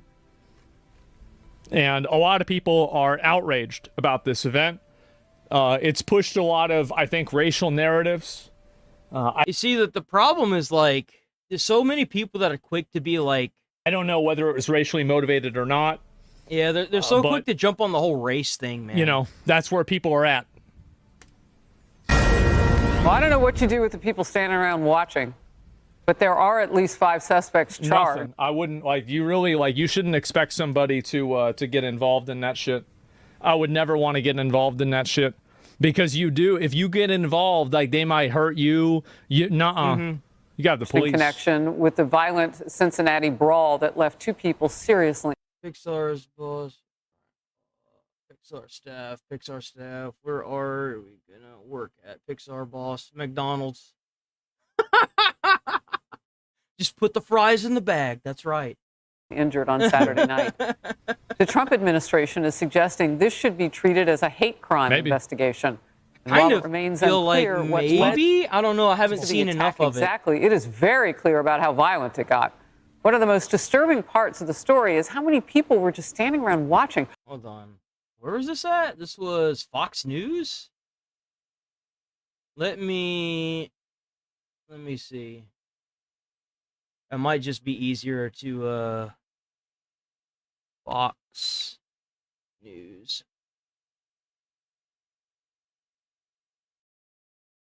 Videos.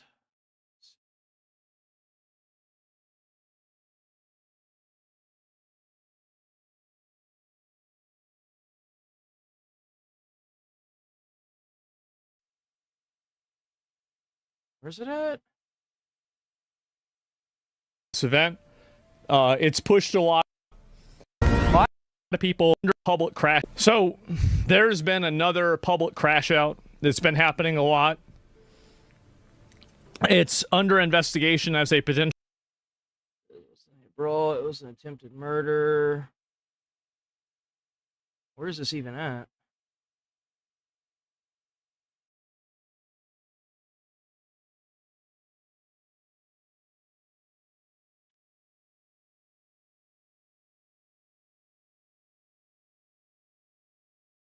Here we go. Well, I don't know what you do with the people standing around watching, but there are at least 5 suspects charged in connection with the violent Cincinnati brawl that left 2 people seriously injured on Saturday night. The Trump administration is suggesting this should be treated as a hate crime investigation. And while it remains unclear what led to the attack exactly, it is very clear about how violent it got. One of the most disturbing parts of the story is how many people were just standing around watching. Like Asmon said just now, I think that's a really dumb thing to do. I mean, at the very most, get away from the situation and call the police. Clearly not just watching, because we have so much video of it. They were on their phones. One person One person There's called a good chance that the people that were recording it were in on it. 911. Now, here's a warning. Some of what you'll see obviously is disturbing, maybe even graphic. So now let's go to Brian Yennis, who's in the studio to take us through all of this. Brian, this video went viral, and parts of it are really hard to watch. Yeah, absolutely very difficult to watch, Harris. The charges against the 5 suspects are sealed, and we don't even know yet how many, if any, have been arrested. Cincinnati's police chief says we can anticipate, though, more charges against more people. Now, look, the video shows a white man being punched and kicked by a group of black people in downtown Cincinnati on Saturday at 3 a.m. The police have not said how or why the verbal altercation now involved, yet only one person. Police chief says 100 people, woman appearing to try to protect the man, is sucker punched by another man, appearing to be knocked unconscious. Cincinnati's police chief said unacceptable to not call the police when you view this. Traffic was horrendous. People saw this. They were fighting in front of traffic. Why didn't somebody call us? Vice President. It's because they was trying to get that internet clout. That's why. J.D. Vance spoke about this yesterday while in Ohio. Listen. And look, you can't claim everything that happens between two groups of people. Like, obviously, that was a white couple that was probably, who knows what was going on there. It's probably fucking around, and then they found out. Who knows what could have happened there. It's not like people that are of a black color are just going up to people's cars and pulling them out. What happened prior to this? What I saw is a mob. The Trump administration's what you saw is what was recorded. What happened? Attorney General for Civil Rights Harmeet Dillon suggested hate crime charges could be filed. A video does not depict the entire incident. Exactly. One video, for instance, we've seen shows had not contacted any of the victims as of yesterday when that statement came out. 6 minutes for anybody to get there, and there was no ambulance in the area. I mean, that woman on the ground, that's a lot. Or brawl. I would use words like complicit laws. So if you take part in attempted murder, I would charge them with felonious assault. I would charge with them everything under the book. And Harmeet Dillon is absolutely right that if the state doesn't get it right, and I'm not holding my breath, then step in with hate charges at the federal level. This was nauseating to watch. I mean, yeah, they should definitely go to jail for assault, but I don't really know if a hate crime is really where we should go with this. There is no place for this. It's so vague. Like, what happened prior to this fight? Like, you arrested these people, you didn't ask them what happened? In our civilized society, and the fact that Cincinnati downtown in that area was bare and devoid of law enforcement, that is on the shoulders of that police chief Terry. And there are so many. You know what probably caused that? Defunding the fucking police, retard. That's what happens when you defund the police. Well, what we do know is when you defund the police, there's less police to go around, and then crime thrives. Big fucking surprise. Ended with a horrific act of mob violence. Then you have a woman punched unconscious, could have died, like you said. But the real problem is social media, apparently, amplifying the wrong narrative about this. No, we know what we saw. And whatever built up to the moment, we then saw a horrific mass number of people rounding on one guy and a woman knocked cold. And we also saw so many phones out. You know, what has happened to us? I hate to break it to you, but like, you couldn't tell what race the person behind the phone was. Like, you don't know what led up to this. They were obviously a couple. Bro was probably trying to throw hands and probably got his ass beat. I mean, based on what I saw, that's kind of what it looks like. He probably had problem with one person and he didn't realize that there were 6 other people, and then he got his ass beat. That's kind of what it looks like to me, but I could be wrong. But we don't really know.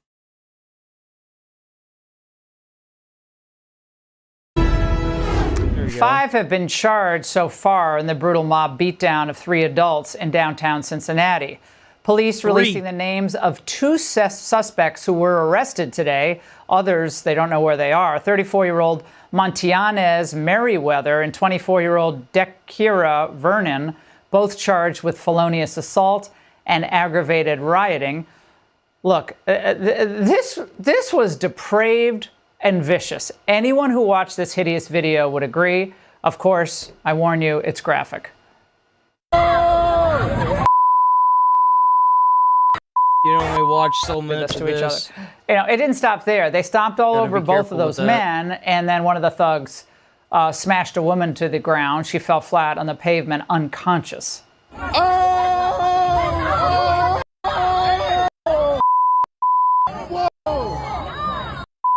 You can hear people laughing in the background in some of these videos. We don't know exactly what happened before the fight. Police say some sort of... Well, there obviously something going on here because, like, there's black people helping up the white people. I don't know what the fuck y'all talking about. Like, trying to say that it's some kind of weird fucking racially charged thing. This is obviously a fucking propaganda thing that they're trying to fucking push for some odd reason. A verbal altercation, but by the time they arrived on the scene, obviously the fight was over. The people were unconscious. Hey, Sean Hannity here. Hey, click here. I think that maybe they fucking said something they shouldn't have to some people and then they got their ass whipped. But I unfortunately, I think that the lady probably definitely didn't deserve that. Like, if I'm being honest, like, she was probably just trying to help out, you know, and then she got caught up in that. I do feel really bad about that. But I don't know about... That just kind of like, it's so vague that you really don't know what happened that led up to that. They're going to have to ask the suspects at this point. And even then, like, who knows, they could be lying.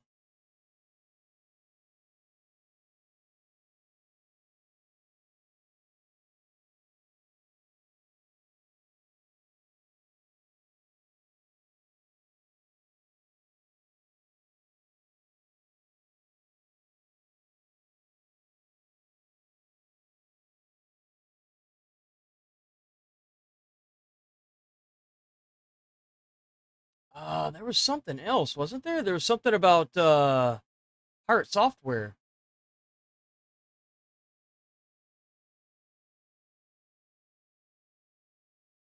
A lot of stuff happened. Software. My God, 15 fucking chap, dude. Come on. Let's try to see what Techie's got to say. Happening? It keeps happening because the bro doesn't know when to call it quits. Or Blizzard Hall. Do you think he knows? Well, hold on. Out of curiosity. And the internet and him. Let me check. Has he actually destroyed his career? Well, his hours are up. His average viewers are down again. He's gained more followers because he's... Is this from a Tuesday? Where's a Tuesday at? This streamer has been destroying... When did he upload this? 2 days ago. We've already seen this. There's no more new drama. Okay, so we got this one now. Every single time that there's a shooter, everybody's This was from the shooting that I covered yesterday. I would like to apologize because I was wrong, though it had the same principle as the Luigi Mandaloni.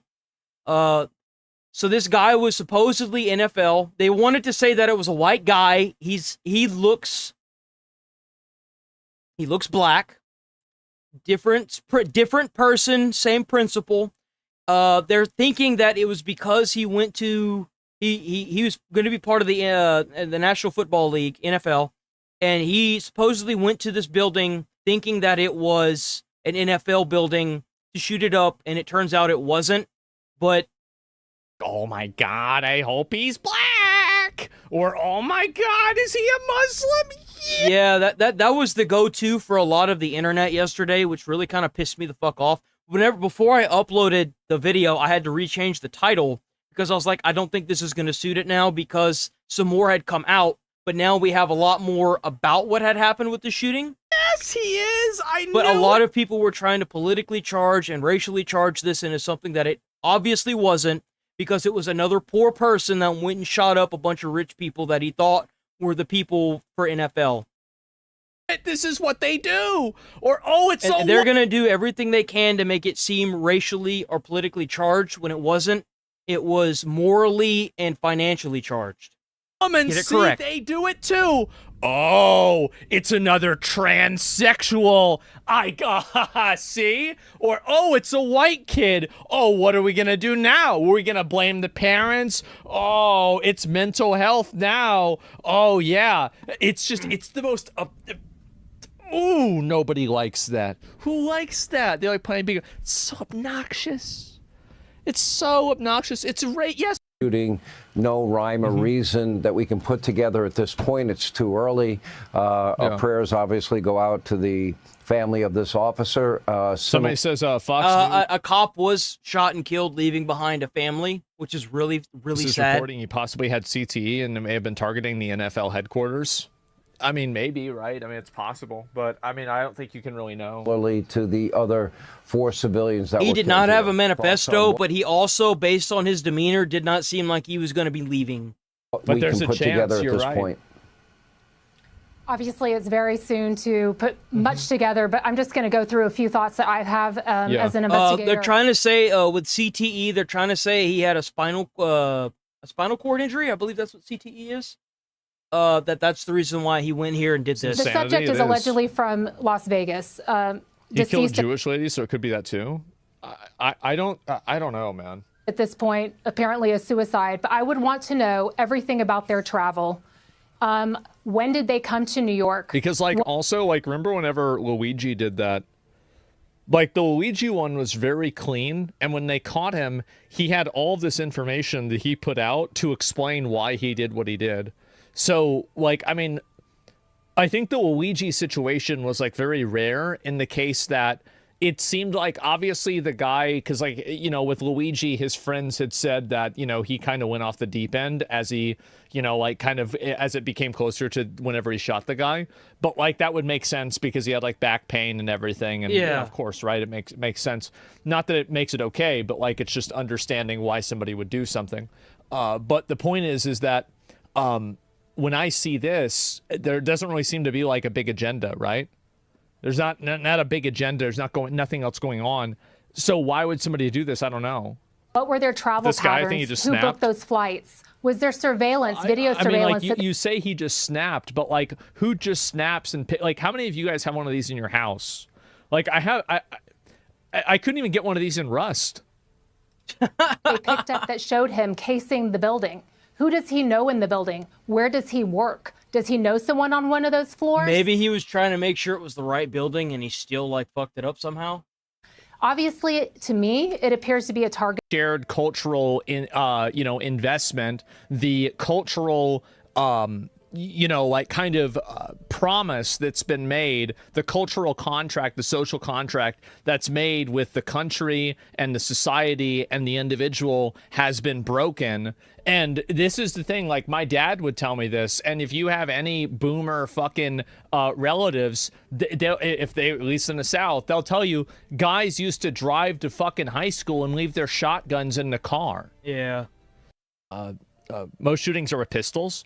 Yeah, sure. But either way, you do realize that even if you outlawed guns, that you can 3D print guns now. That's what Luigi did. He 3D printed his own gun and shot and killed the CEO. So you could advocate for them to get rid of guns as much as you want. But when you've got, the ability to just 3D print a fucking firearm or make the plans to 3D print a firearm, people are going to get guns regardless. It's going to happen. Even more radicalized than they already are, trying to turn everything it's a white person. It's obviously not a white person. Why would you say this? And there's always... His hair is way too thick for it to be a white person. That was the first thing they tried to say, was that it was a fucking white person. It's not. This just ever escalating, weird, contrived, everybody knows they're lying, but they just keep doing it anyway vibe that happens with the media. It's outrageous.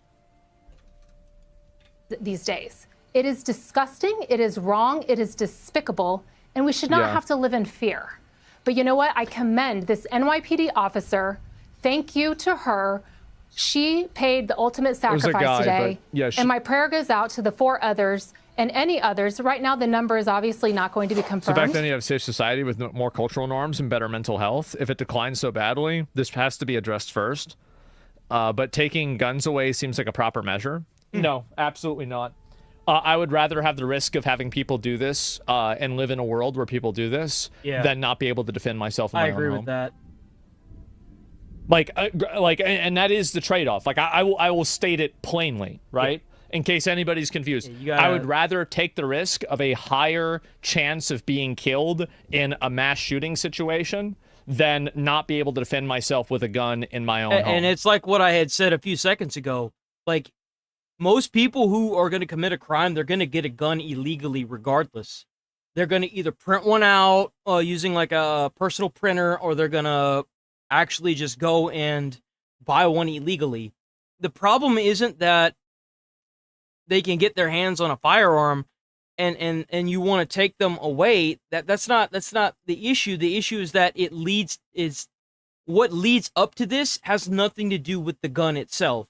What leads up to this is what we should be trying to fix, not trying to take away everyone's guns, because the likelihood that somebody's going to go somewhere and shoot up the place is still going to be there.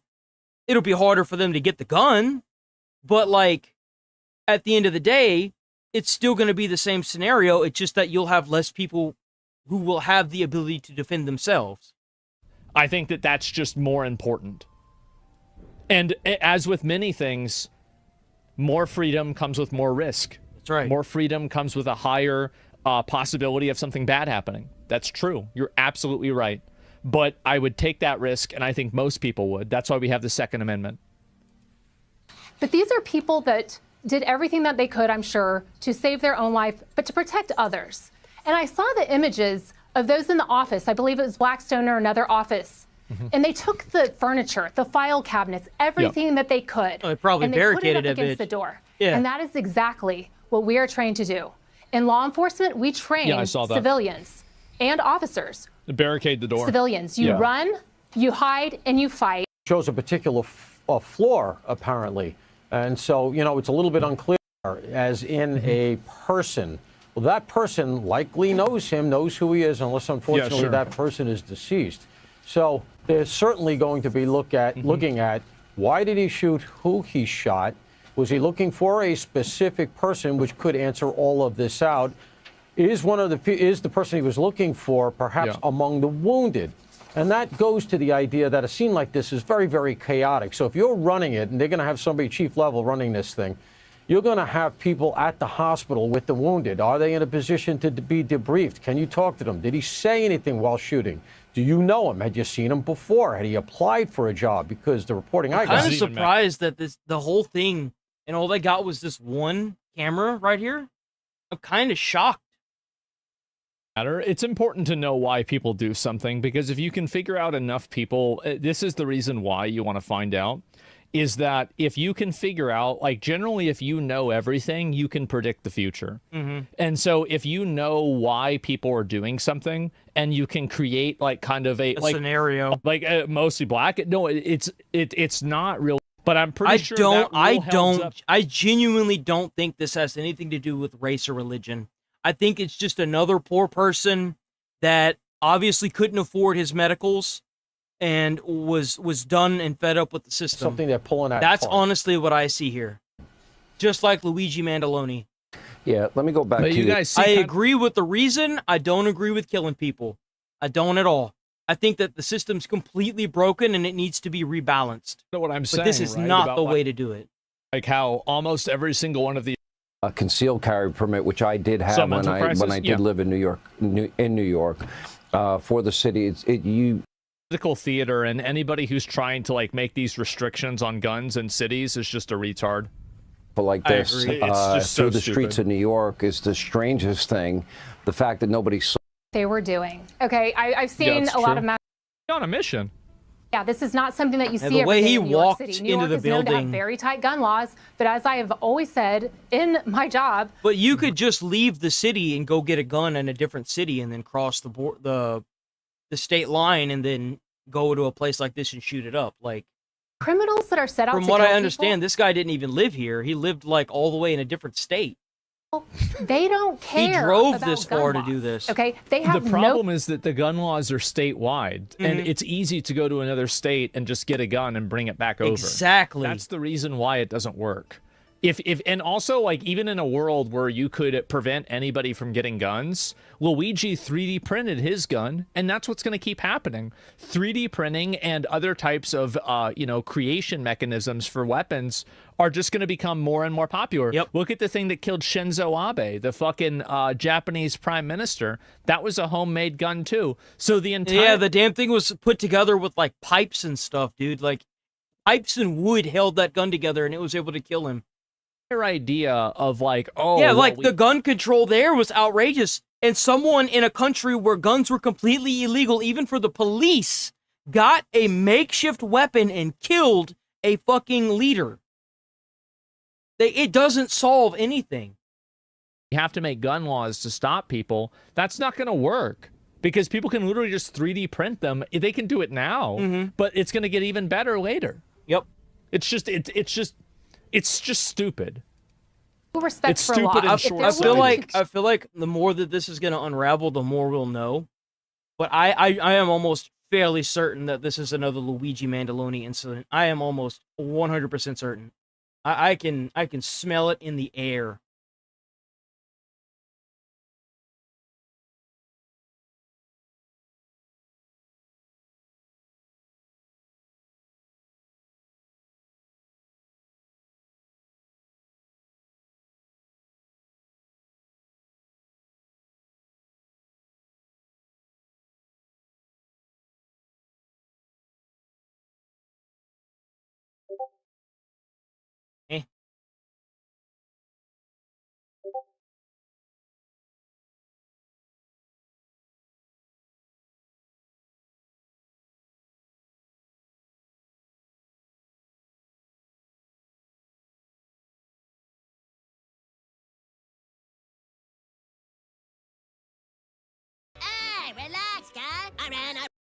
I actually already reacted to that. Funny enough, I can't re-react to it because it already kind of fucked up a video and a stream that I had to, like, edit out these parts, but I've already reacted to that. That's already on the channel. Saint Bray. I've already reacted to that. Funny, though. That's funny. I thought it was hilarious, dude. It really pisses me off to see that these people are getting angry at jokes. It's a fucking joke. Like, if you can't handle a joke, maybe you should be like, be put away or something. Can't handle no joke, dude. It's crazy to me.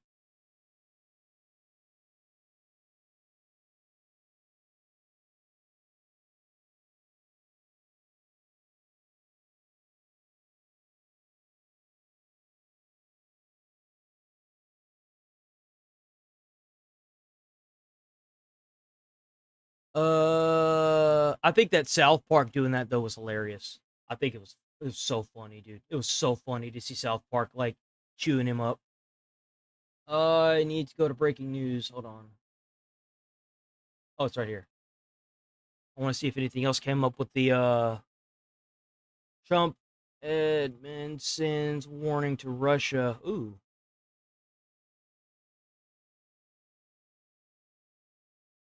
$15-foot water drop? Oh.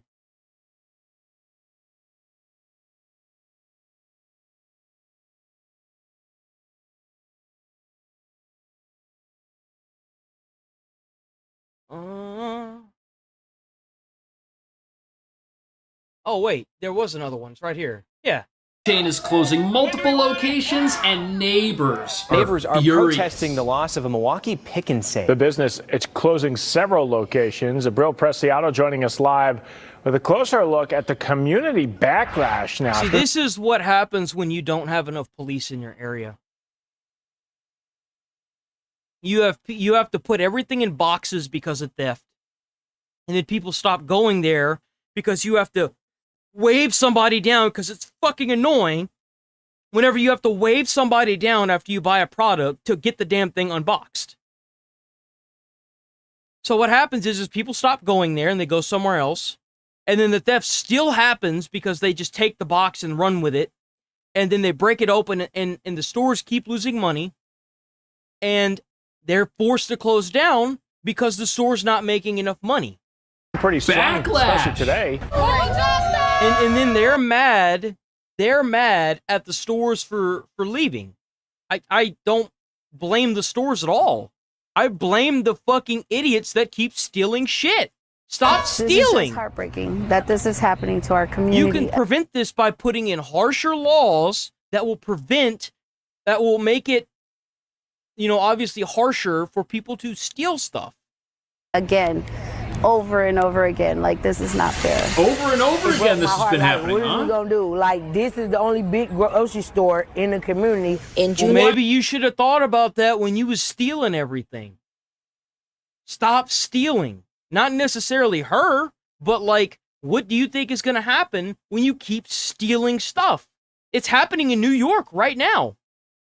And they all keep announced closing. It would close 5 Pick and Save grocery stores in the Milwaukee area. 5 stores in including Milwaukee. Glendale, South Milwaukee, and Oak Creek. These places are all shut down. Have to leave their house, go all the way over yonder, to go make some groceries when it could be one right here in the community. Well, yeah, they could have been one right there.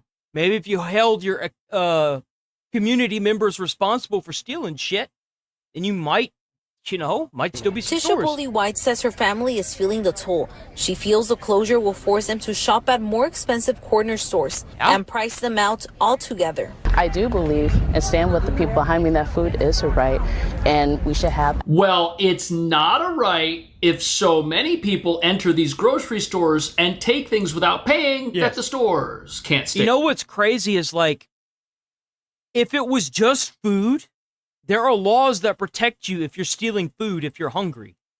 You could even probably call the police and have them, the police officers, sometimes if you get a good cop, they will buy you food. You could probably even talk to, like, if you're homeless and you go in, like, for Walmart has a policy that, like, as long as you're stealing food and you're eating it, like, you're not, like, stealing baskets of food. If you're going into, like, the produce and you're not buying, if you're, like, you take the food and run, even the police, sometimes they will let you go and buy you food if that's what you're aiming for. But the problem is these fucking retards, they don't grab the food. They grab the lipstick. They grab the fucking, the beauty products. They take the fucking games. They take the most expensive shit, and then they don't even try to sell it. They keep it. They open. Just a healthy food. State Senator Dora Drake was present during state the rally. senator, there we She go. says she's working with local leaders to find a solution.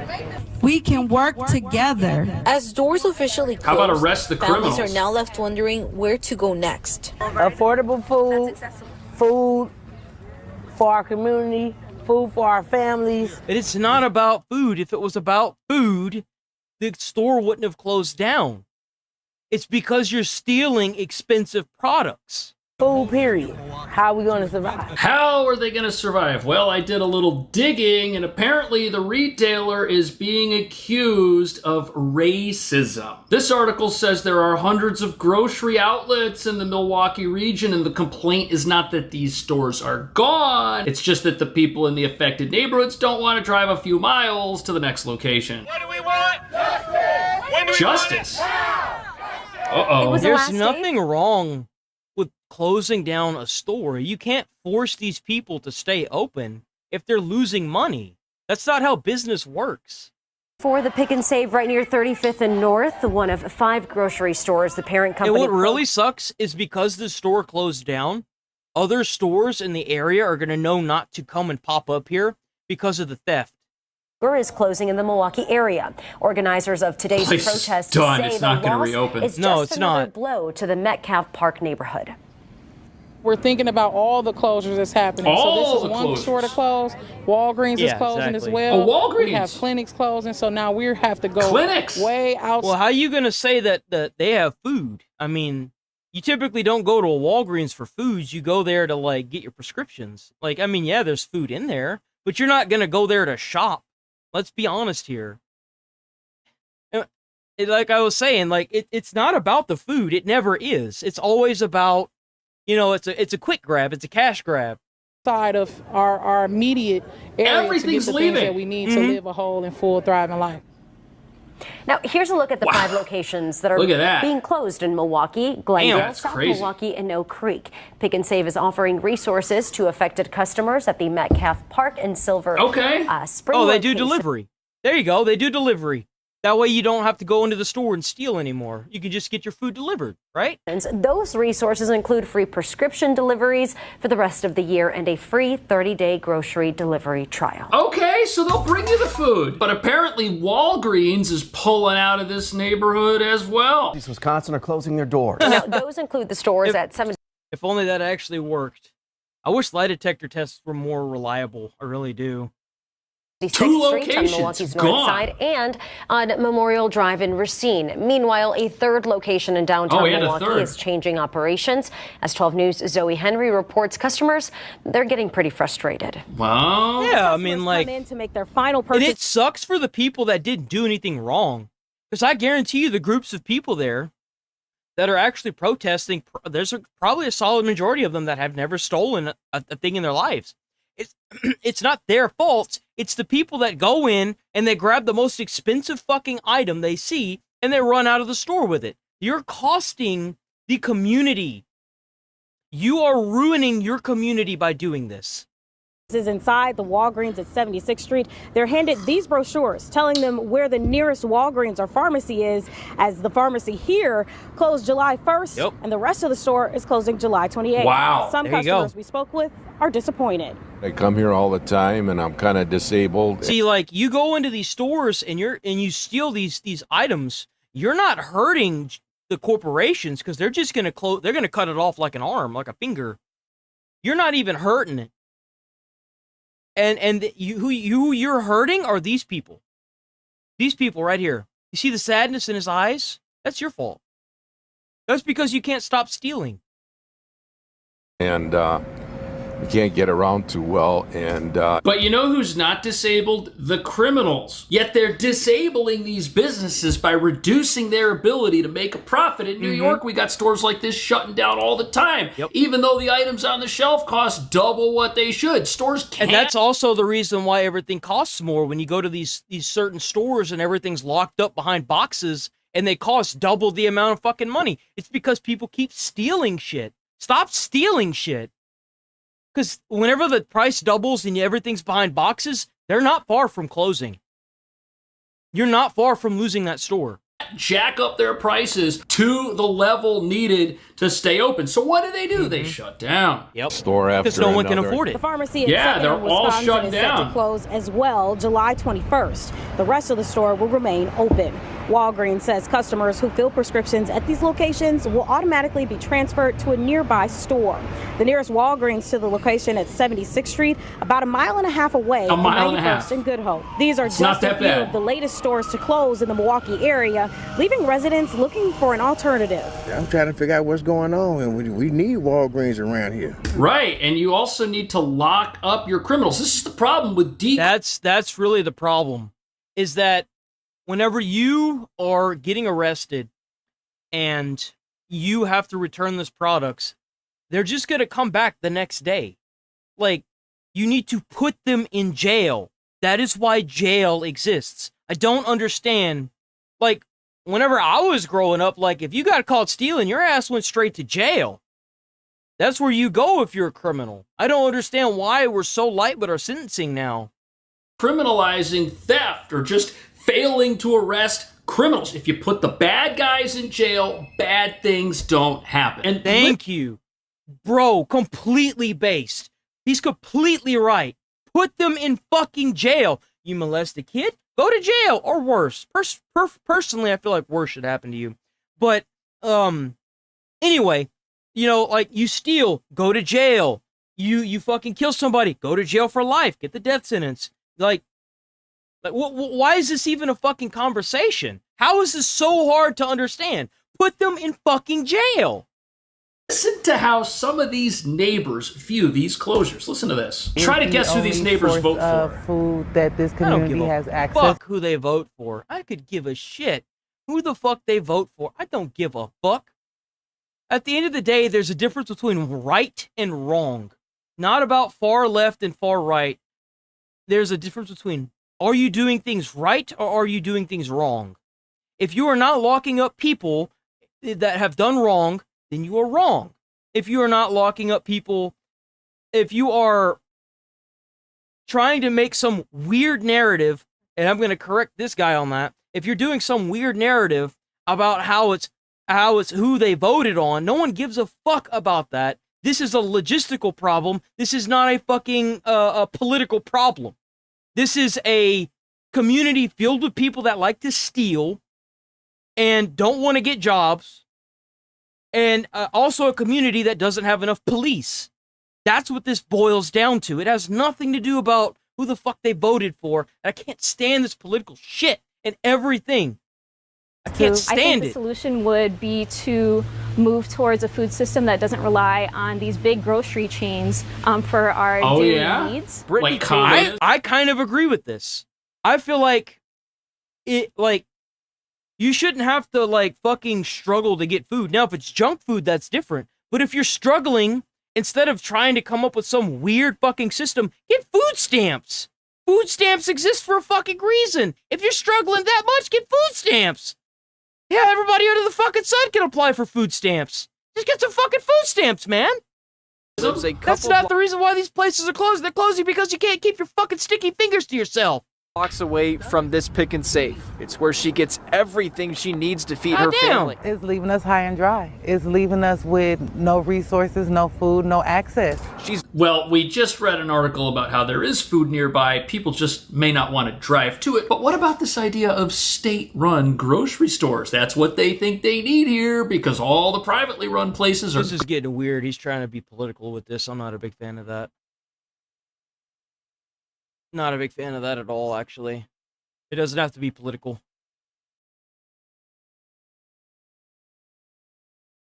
Wasn't there something else? Yeah.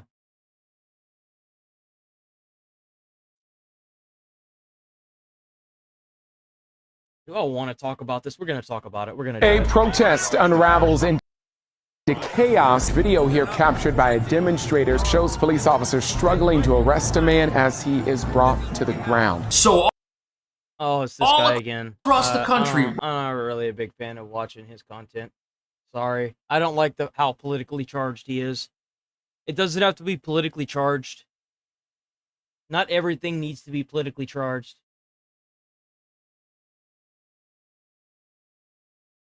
Oh, but it's the left doing it. It's the right doing it. Nah, bitch, it's bad people doing it. No matter who they voted for. Shit. Oh, wait a minute. Is this new? They're feeling violated against trauma therapists who treated Epstein victims. He stole her. The president said those three words today aboard Air Force One on the way back from golfing in Scotland. That's a matter of fact. He stole her. What he meant by those words is open to interpretation.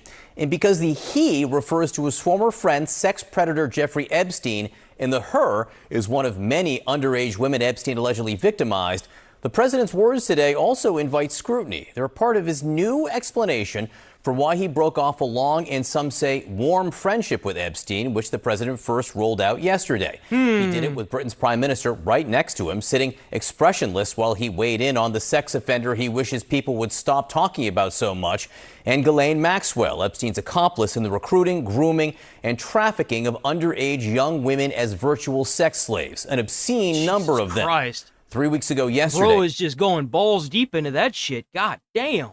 In the memo that touched off this current uproar, the Justice Department estimated the number of Epstein's victims at more than 1,000. Keep that in mind as you listen to the president. I wouldn't talk because he did something that was inappropriate. The question that, of course, raised is what was inappropriate? Did then citizen Trump, for example, get wind of Epstein's inappropriate contact with minors? After all, he did tell New York Magazine back in 2002, quote, "It is even said he likes beautiful women as much as I do, and many of them are on the younger side." Is that the kind? That's rough. Oh, that must be a punch in the gut. Oof. Kind of inappropriate he means? Because that would certainly put someone beyond the pale for most people. Actually, no. was that he merely came to believe that his old pal was, quote, being a creep, as a White House statement phrased last week. Because again, it would be totally understandable for anyone to be put off by even a hint of that. Except, no. It wasn't that kind of inappropriate either by the president's lights. Okay. Not even the kind of inappropriate we were previously led to believe caused the falling out, namely Epstein outbidding him for a piece of Palm Beach property, which might be considered beyond the pale in some circles. But it wasn't that either. No. Here is why the president said he broke it off with the creepy, possibly property poaching sex offender. This is either going to be really fucking condemning, or this is going to be really fucking stupid. Offending victimizer of allegedly more than 1,000 human beings. He hired help, and I said, don't ever do that again. He stole people that work for me. I said, don't ever do that again. He did it again, and I threw him out of the place. So the truth is, stopped being friends with Jeffrey Epstein because he stole employees from Trump. Wow. Man, if that don't tell you a whole bunch, I don't know what will. According to the president, Jeffrey Epstein poached employees, a well-known bridge too far for any sex offender. The president, though, left out the sex offender part. And he did the same today, even when prompted. You said yesterday your falling out with Jeffrey Epstein was over him taking some of the workers from your business. But your administration in the past, you threw him out because he was a creep. So can you explain that discrepancy? Oh, man, now we've got conflicting stories, boys. Oh, no. Oh, no. Just like the lies. Remember, here's the word of wisdom to anyone watching. If you make up one lie, you got to come up with 50 more to cover your ass. Thing, you know, it's sort of a little bit of the same thing. But that's not even remotely the same thing. Kicking somebody out because they're a creep and kicking somebody out because they're hiring people from your administration are two completely different fucking things. What? People that work for me, and I told him don't do it anymore, and he did it, and I said, stay the hell out of here. Again, the president could have mentioned something about why he considered Jeffrey Epstein a creep, perhaps even the crimes he pleaded guilty to and the many more he was charged with before he died. He might have said a word or two about the role his accomplice Ghislaine Maxwell played. She is now appealing her conviction for her role. He could be saying a lot, but he's not, because he's trying to sweep this under the rug and run as far away from it as he can.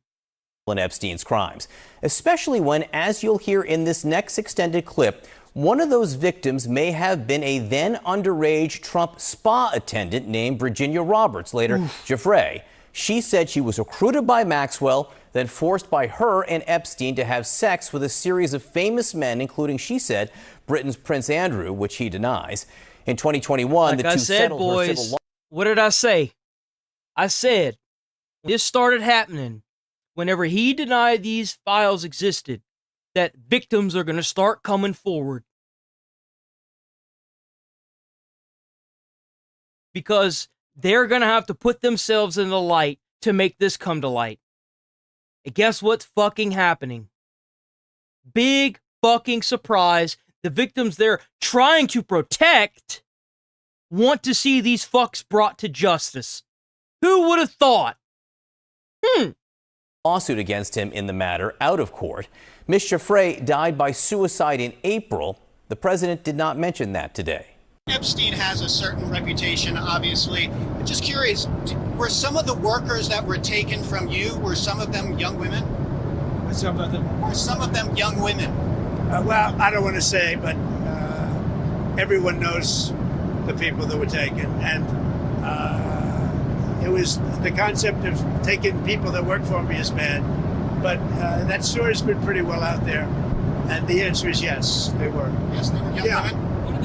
In the spa. In the spa? Yeah, people that work in the spa. I have a great spa, one of the best spas in the world at Mar-a-Lago. And people were taken out of the spa, hired by him. In other words, gone. And other people would come and complain, this guy is taking people from the spa. I didn't know that. And then when I heard about it, I told him, I said, listen, we don't want you taking our people, whether it was spa or not spa. I don't want him taking people. And he was fine, and then not too long after that, he did it again, and I said, out of here. Mr. President, did one of those stolen, persons, that include Virginia Jeffrey? I don't know. I think she worked at the spa. I think so. I think that was one of the people, yeah. I bet. He stole her. And by the way, she had no complaints about us, as you know, whatsoever. There is that sentence, he stole her, which, if it doesn't say enough already, also speaks loudly by omission. He says nothing about what happened to her, only what happened to him. To the president's way of thinking, if his words are to be believed, that was Jeffrey Epstein's cardinal sin, taking something, in this case, a human being who belonged to him. He stole her. Now, setting that aside for a moment, this new justification for the breakup raises questions as well about the timeline for this all. Giuffre fell into Epstein's orbit in 2000, yet 2 years later, in that New York Magazine piece in which he talked about Epstein liking young women, the president also called him a terrific guy and a lot of fun to be with. A year after that, he was, according to Wall Street Journal, sending Epstein... This guy is fucking serving Trump up on a silver plate. Holy shit. Get him! 50th birthday wishes, running again, according to the Journal. A pal is a wonderful thing. Happy birthday, and may every day be another wonderful secret. The president both denies sending that and is suing the paper over its reporting. Another year later, in 2004, the two battled over a piece of real estate and reportedly broke ties after that, with no word until yesterday of this new explanation for the falling out, and continuing silence about what his old friend did to anyone not named Donald Trump. Meantime, Ghislaine Maxwell is now offering to cooperate and testify before Congress, but with major conditions, including immunity. That's according to a list of her demands sent to the House Oversight Committee by her attorneys. A committee spokesperson today rejected the idea of giving Maxwell immunity.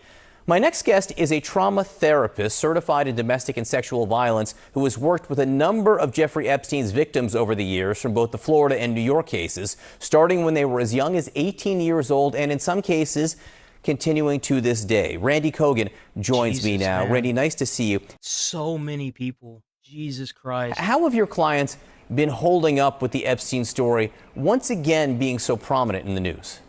They're feeling violated again.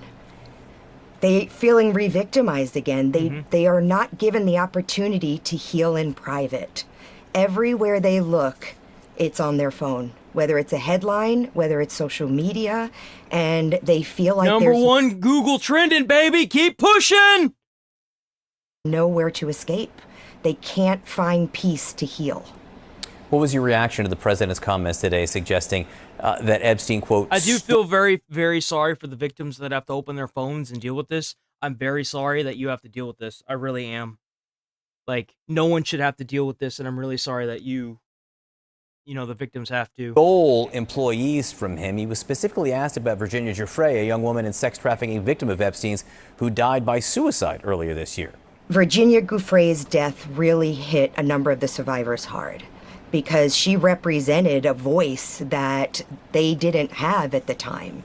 So it was quite impactful when Virginia took her life. As time went on, they felt like they're being constantly re-victimized over and over again when people are having these conversations that don't revolve around justice. Because they don't see how this is justice, how Epstein is back in the news again. What is it all for? And how does it help them? Nobody is humanizing these survivors. And they're constantly suffering emotionally, mentally, every time he is brought up again. How devastating would it be for your patients if Ghislaine Maxwell were to be given a pardon? I really don't like the way she's wording this. The way she's talking, it makes it seem like she's trying to shut this down. But the victims themselves are coming forward now and saying they want to see justice for this. So, like, I wonder how much they paid her to say this. Or some kind of other deal. It would emotionally destroy them. One of my clients today, she's a survivor, and she said, if Ghislaine Maxwell gets out and is given immunity, I have no more faith. I don't think that they should make a deal with this woman. Absolutely not. I agree with that. They should keep her in the deepest, darkest hole imaginable. But I also think that they should release these files so that way we can bring justice to the cocksuckers that did this. More faith. 100%. You talked about the failure to humanize the victims. When you hear language like the president today saying he stole employees, he stole her. Virginia Giuffre is one of the employees that President Trump said Epstein stole. I think that this is crazy. I wouldn't ask somebody like this because you don't, all you can do is logically come up with how you think they feel. You don't know how they feel. I don't really give a shit what your PhD says. You don't know what they feel. Obviously, they feel a type of way, and you know why? Because they're fucking coming forward and talking about it. That's why. They're actually talking about it. They want to see justice. That's what they want.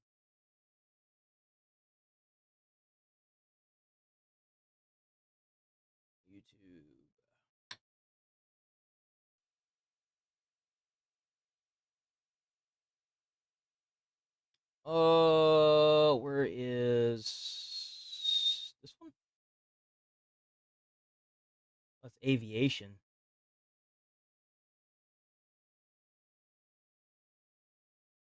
Do they have other channels?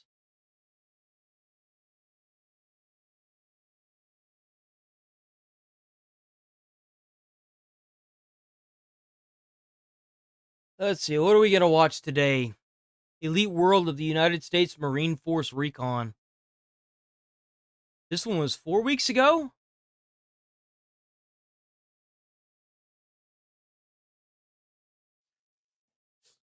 Let's see. Oh, we got the Navy boot camp, boys. That shit's only 10 minutes though. We might get 2 in today. Space Force? Inside the intense training of the U.S. Space Force? That's a thing now? What is this? Here we go. Stop, pause. Let me use the bathroom real quick. I'll be right back. Apparently, Space Force is a new branch.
Low key, I thought whenever that guy was always joking about the Space Force, I thought he was just joking. I didn't think it was real. All right, so we're gonna inside the intense training of the U.S. Space Force. Hey, let's go! Get out! Put on your gear! Let's go! Oh. Get out of here! Let's go! Hurry up! Yeah, let's go. Is this... Holy shit, let's fucking go! Now we're talking! U.S. Space Force basic military training lasts 7.5 weeks at Lackland Air Force Base, Texas. Texas! That's right, boys.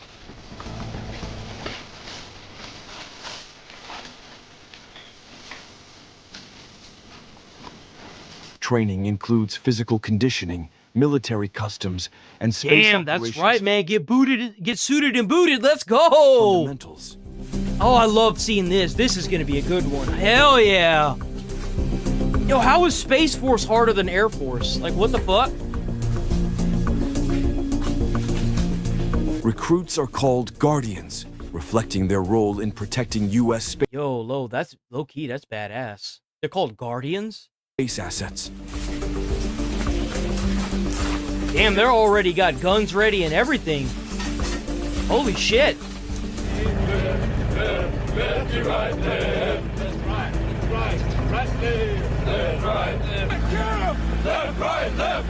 Physical fitness standards include a 1.5-mile run, push-ups, and sit-ups. Mile and a half. Damn! That dude, that's mile and a half push-ups and sit-ups. That's just like the academy. Holy shit, here we go. Let's go. Damn, they doing that shit fully geared too? Yo!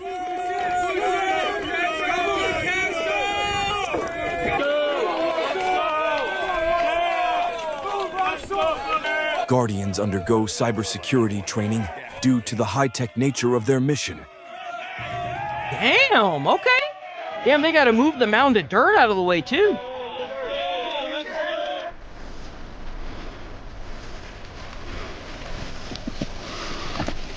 Security proceeding. Unlike other military branches, the Space Force focuses on intelligence, technology, and space defense.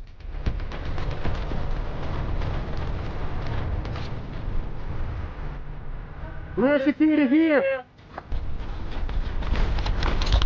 Safe. Okay. Security TFP3. Basic rifle marksmanship is included, but combat training is minimal. Weapon. Halt! Bend your fingers, bend your feet. 17. Slow boy. Take 6 steps away from the sound of my voice. Bend your fingers. Slowly drop to your knees. The Space Force BMT has a unique curriculum, separate from the U.S. Air Force. Palms up. Oh, really? Fingers. Bend your feet. Face forward. Rear security proceeding. 1, 2, 3. Rear security here. Halt. Leadership development is a key focus, preparing recruits for high-tech missions. 1, 2, 3. Rear. Halt. Place your hands above your head. Spread your fingers. Spread your feet. 2. My voice. Take 6 steps away from the sound of my voice. Recruits learn the Space Force core values: integrity, service, and excellence. 5, hit, halt. Drop slowly to your knees. Spread your hands in the seat. Palms up. Fingers spread. Legs spread. Damn.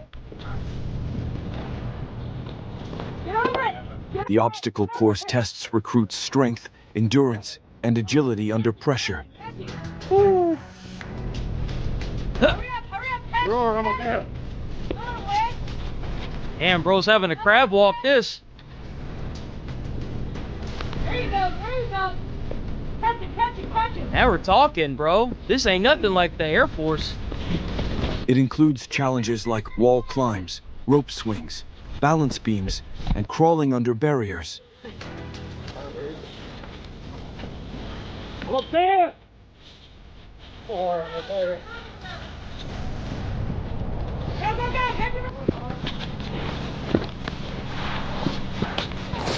Go. 18 in English. 23 in open. The course is designed to simulate real-world physical demands faced in military operations. Oh.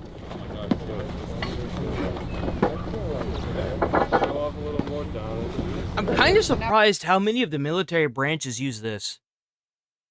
I'm actually really surprised by that. Hey, what is this even supposed to be simulating? Like, where would you ever come across some shrubbery like this, or brush? I guess I don't really understand that. Upper body strength is critical for climbing walls, monkey bars, and ropes. Okay, yeah, I guess that makes sense.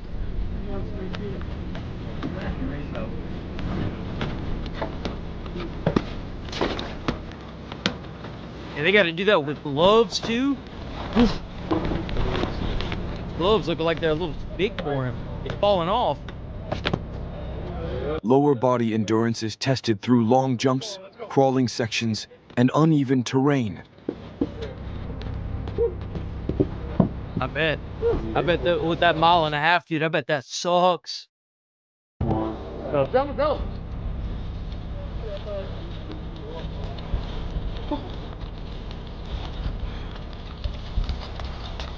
That looks kind of fun. I'm not gonna lie. That looks like it's a lot of fun. That looks like a good workout. The course is completed multiple times to track progress and improvement.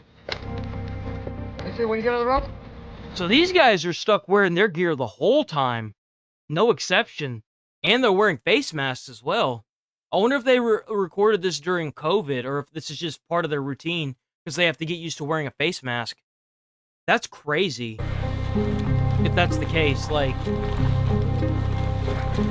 Because those aren't like the paper ones, those are cloth. That's that black tape. Like we had to physically wear our face masks whenever I was at the academy because it's easy to get used to it being on without the lock-in, without the SCBA connected to it.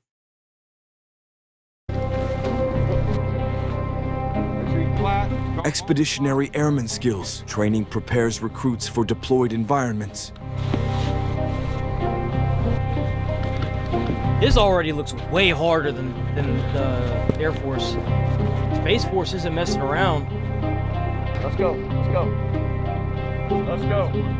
I bet that sucks so bad. Let's go, Space Force. All right. Yes. The U.S. Space Force was officially established on December 20th, 2019, becoming the first new U.S. military branch in over 70 years. That's crazy.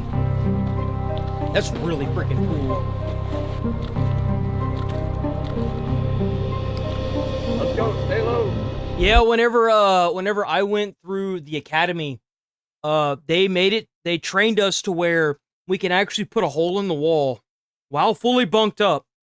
They train us to put a hole in the wall with pack on and everything and be able to squeeze through the individual rafters of a wall without having to take our gear off through wires and everything. It's the craziest thing. Like, to give you an example of how thin that is, with a full pack on, you can squeeze through the rungs of a ladder. As a firefighter, bunked up and everything. That's how thin that gap is. It's the same as the rungs of a ladder. Now, whenever we do the ladder, we typically have to take our pack off and put it in first, and then we go through, but that's with the helmet being on.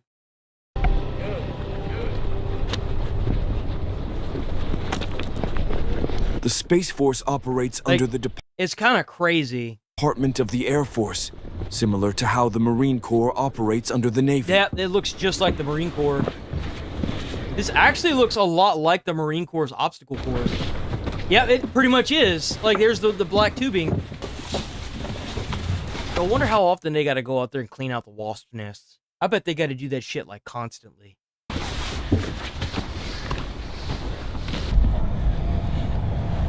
Well, they got bark, too. That sucks As so of bad. 2023, the Space Force has approximately 8,600 Guardians, making it the smallest U.S. military branch.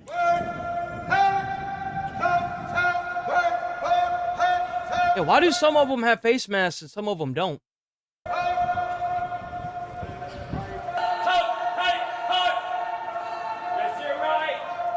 Oh, what the fuck's going on with this guy? Why is he in white? What's going on here? What happened to him? Bro was probably naked in the dorms.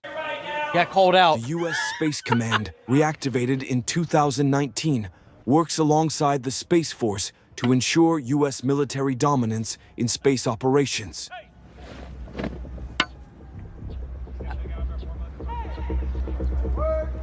Bro, how do you even explain that if you're, like, part of the Space Force? Like, let's say you, like, actually get out of it. I mean, like, there should be some people retiring from it in, like, a couple more years. Like,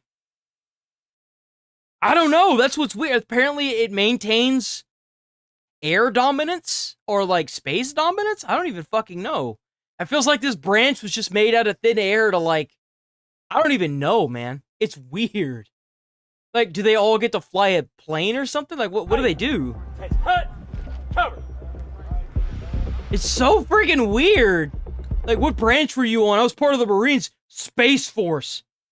Space Force? What the fuck is that? Space Force? Like, what? Drill and ceremony sessions instill teamwork. I mean, why would they train these guys to be such hardened badasses with the obstacle courses and stuff? Like, what do they do? And attention to Like, detail. I figured, like... Oh, that flag dude fucked up.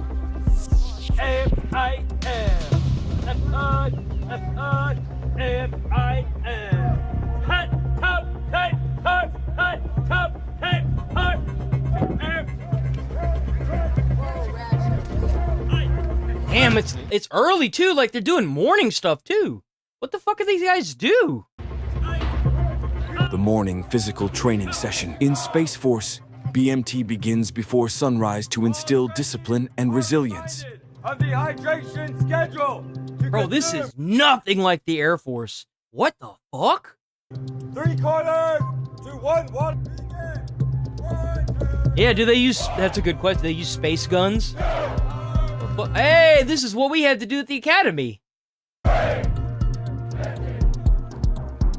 Each oh, session this is giving me like actual like PTSD right now. Damn. Not really traumatic. I can't say PTSD. It's giving me good old memories is what it's doing. Not strength PTSD. Training that was and stupid. flexibility exercises. Why do some of them have different colored belts? Prepare Guardians for physical and mental challenges. Yep, jog in place, run. Yep. Take a longer stride.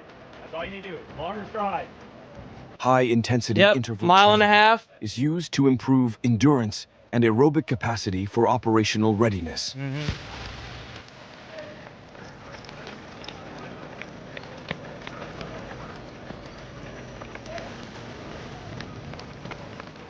That's like the best time to run too, because it's not blistering hot out.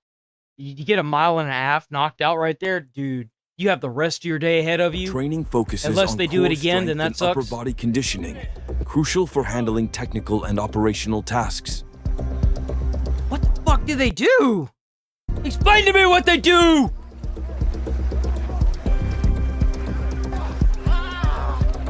Yeah, the trick there is to just not stop. Don't stop.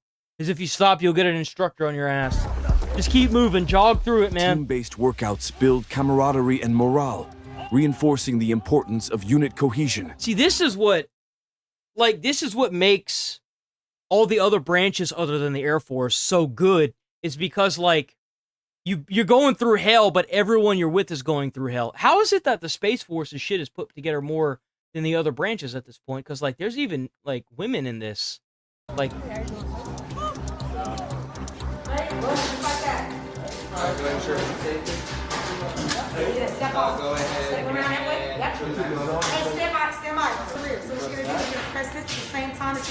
Guardians receive weapon instruction at BMT to ensure fundamental marksmanship and safety training.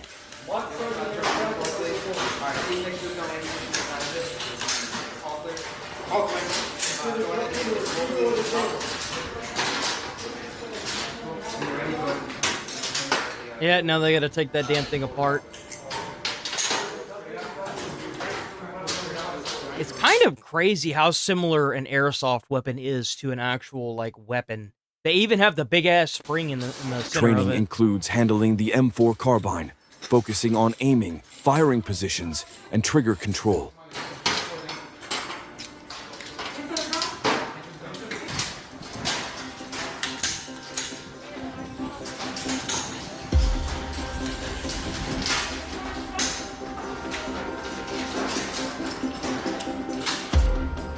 Live fire qualification tests recruits on accuracy and control So under they also simulated have to do live fire. combat conditions. Just like the Marines.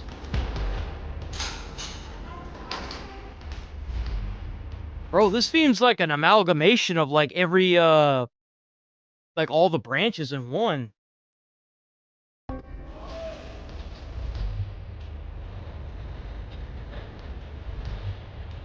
Pacer Forge is a 36-hour deployment exercise conducted Pacer during Forge. Week 6 of Air Force and Space Force basic military. 6? Holy shit! These bros go for 6 weeks? Training.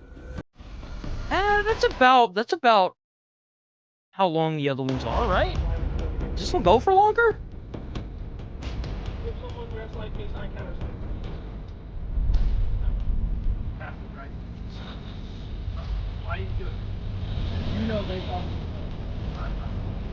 He's getting his ass chewed out, boys. He's getting his ass chewed out. Why are you doing it? Why are you doing the thing that you're doing that I don't like? Simulates real-world deployment scenarios, testing recruits' teamwork, discipline, and problem-solving skills.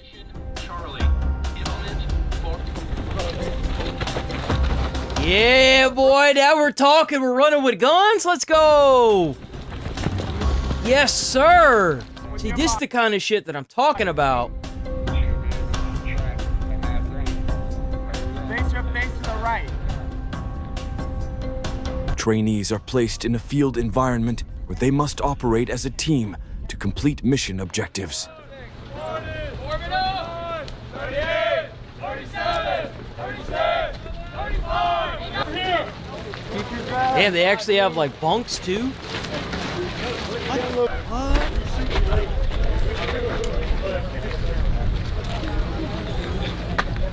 The exercise reinforces agile combat employment concepts, preparing recruits for rapid deployment and adaptability.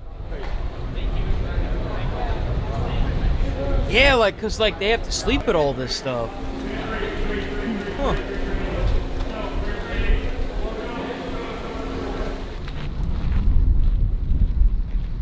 Like they had their guns at the beginning of the... Recruits face physical and mental challenges, including sleep deprivation, tactical movement, Yeah, Air Force didn't even have to deal with that. execution.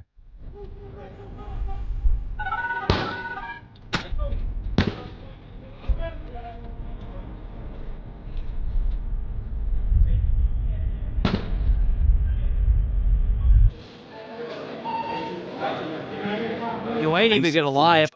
If Space Force was around whenever like I was going to high school, there would have been so many people. I might have actually signed up for this. This looks like a ton of fun. And offensive operations, requiring trainees to respond to simulated enemy threats.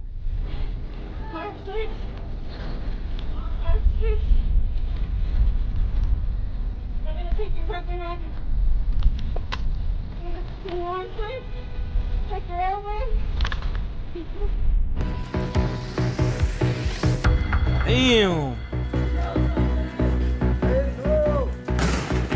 Trainees learn to set up and secure forward operating locations, mirroring real-world air and Space Force deployments. What is a Space Force deployment? What the fuck does that mean? What does that even mean? So you mean to tell me there are camps like this just... Where? What does a Space Force deployment look like? They say it looks like this, but like, what the fuck does it exist for? You like guarding aliens or something? Like, what the fuck?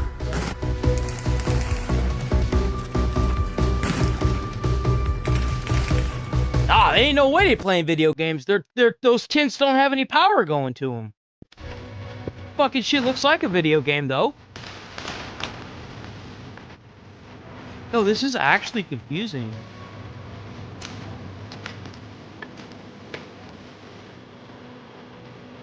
Like, where are you living where you have rapid deployment for, like, military people?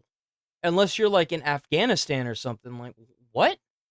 You saw those guys were sleeping at the beginning of the video, and they had to quickly put on their boots and grab their guns, which were right next to their bunks.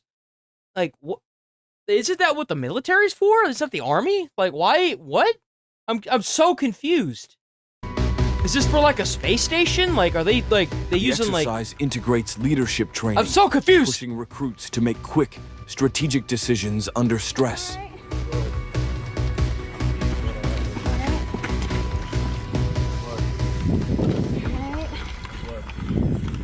Anything else feeling funny?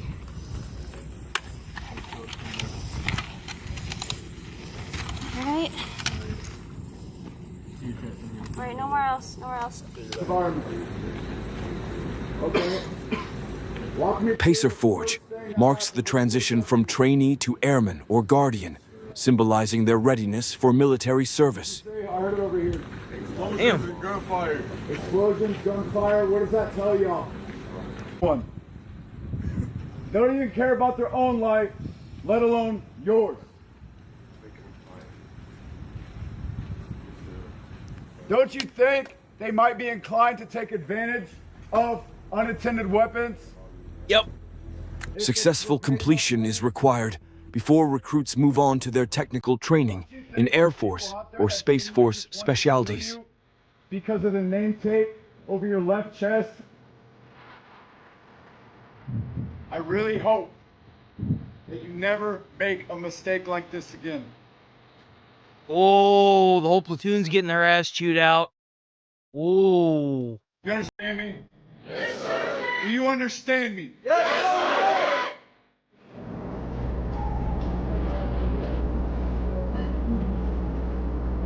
Training. They will proceed to technical training to garner the skills necessary. The graduation parade is a formal ceremony where trainees demonstrate drill precision and military discipline before. Damn, dude, look at how thick those clothes are. Jesus. Family and officials.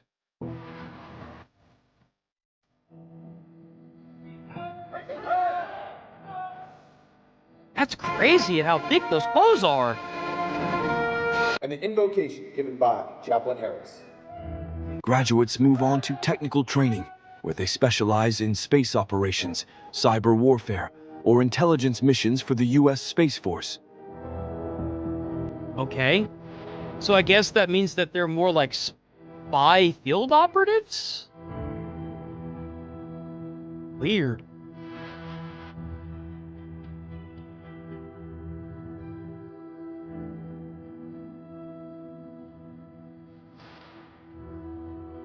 If you're enjoying this content, hit that subscribe button. That's crazy.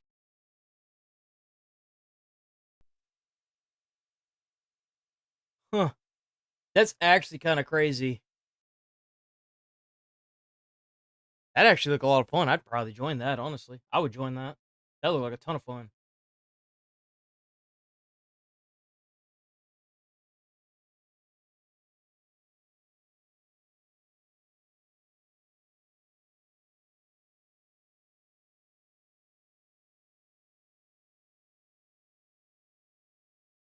Virginia.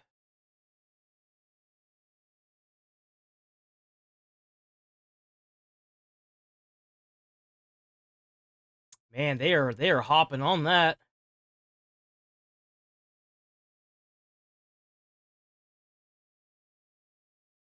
Let's see. You don't want to upload anything else that we can maybe watch? I want to keep going, man. We covered a whole bunch today. We on a roll, man. It's 12 weeks, 2 months of basic and 4 weeks of AIT. The hell's AIT?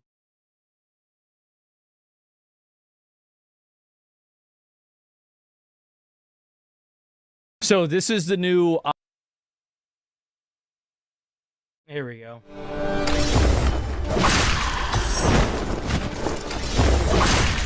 Oh shit!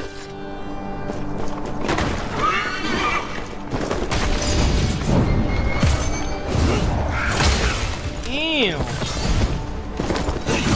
Oh! Oh! Why did it do that?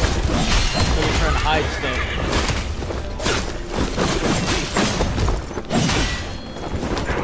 Whoa. Whoa, whoa, whoa, whoa. This combat is crazy. He took the spear. He took the spear from the guy.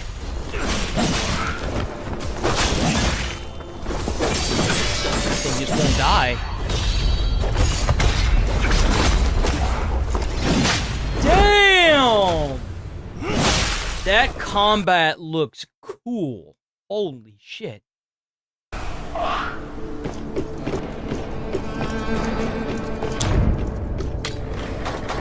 God, there's so many weapons. Jesus. Why are there so many weapons? Makes you harder to detect. Heck.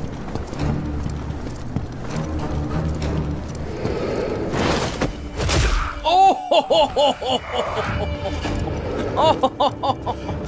Amazing. Holy shit. Remarkable. This perfect transcension is nothing short of a miracle. They say there are even more miracles. The training ground. The training ground. Can't get in now. The gate's locked. And Alcade has the key. Okay. I wonder what his deal is. Whatever it is, the Seven Stars are way out of our league.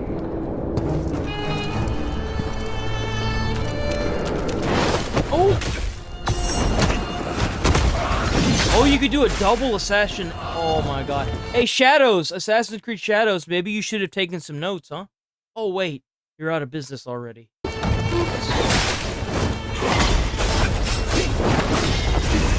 Oh! That is a cool ability.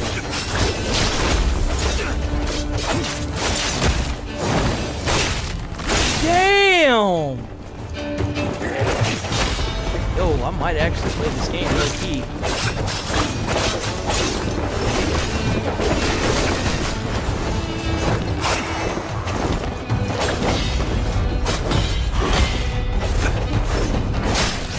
Oh!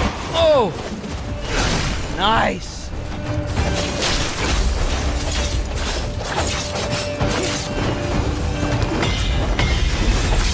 Oh, dude!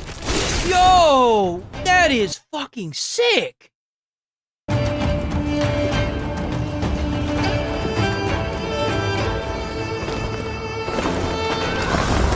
and you can wall run? You can wall run assassination.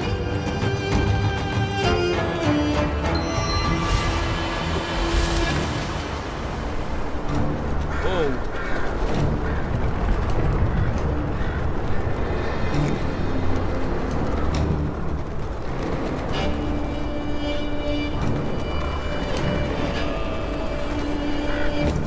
Somewhere? Damn. What the hell is that?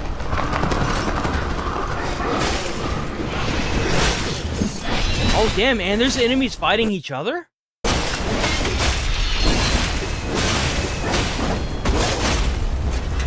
What the fuck is that?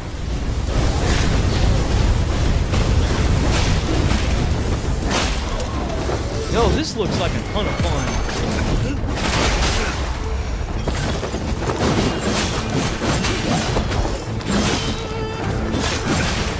Dang!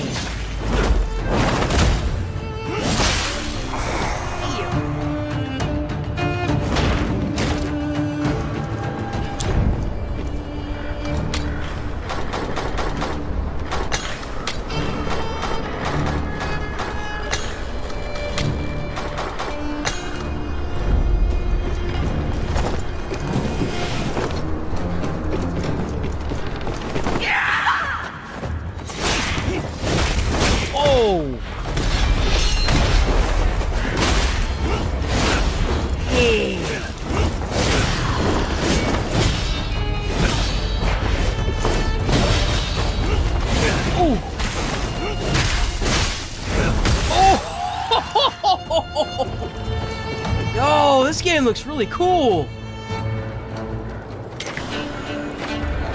I want to see a boss fight.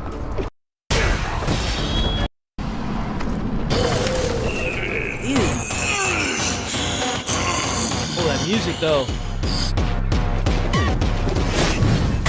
Hopper Mall. Win. One. Oh.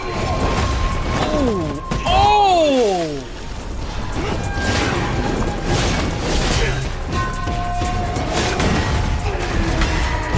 That combat looks so cool.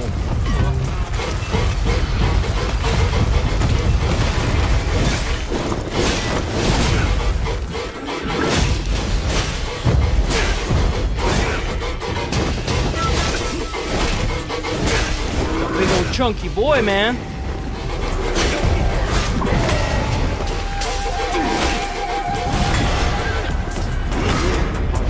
Shit.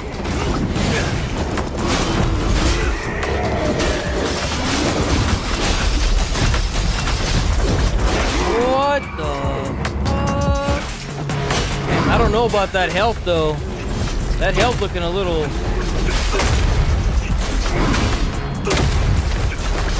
rough.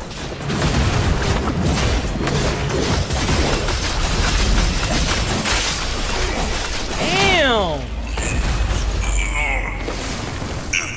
I'm not gonna lie, dude. I miss the days when I could just get a big ass fucking weapon and then just kill everything. I'm really missing those days. Training ground. Deep at the camp. They took soldiers there and Master War Machine, you lied to me. What was it, second phase? Oh, he's dead.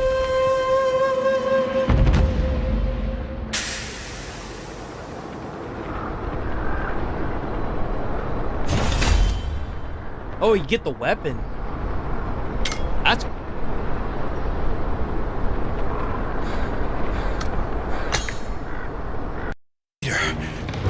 I don't know his name. They call him Alcade.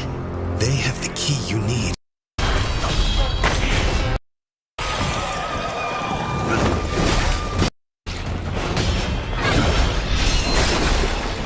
Damn!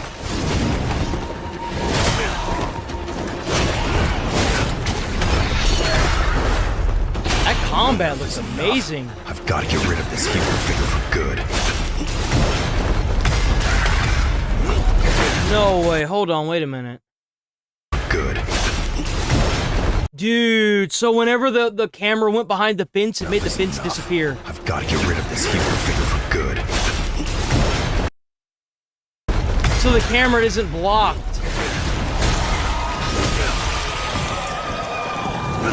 Holy shit. Look at that.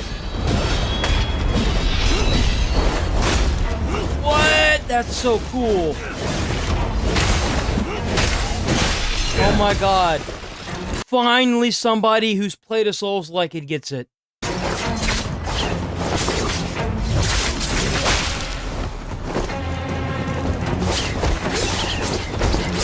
Oh, but it's immersion breaking! Shut the fuck up, pussy. It's in third person. How the fuck is that immersion breaking if you're third person, dude? Shut the fuck up.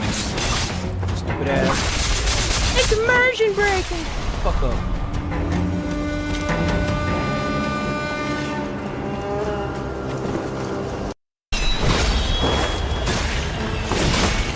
Oh, this is that boss fight, isn't it? Yeah, it is. It's from the trailer.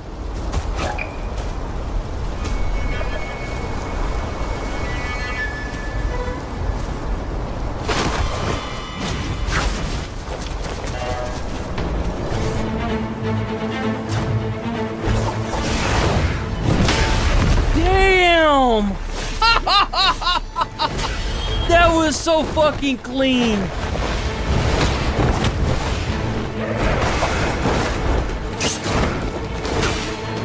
That's cool.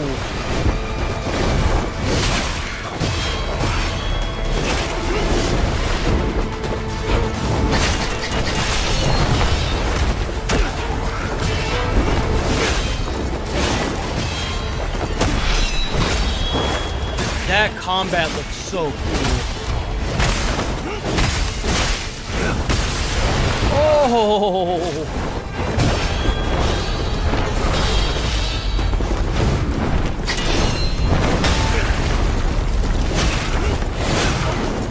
Damn! Oh, that looks so good.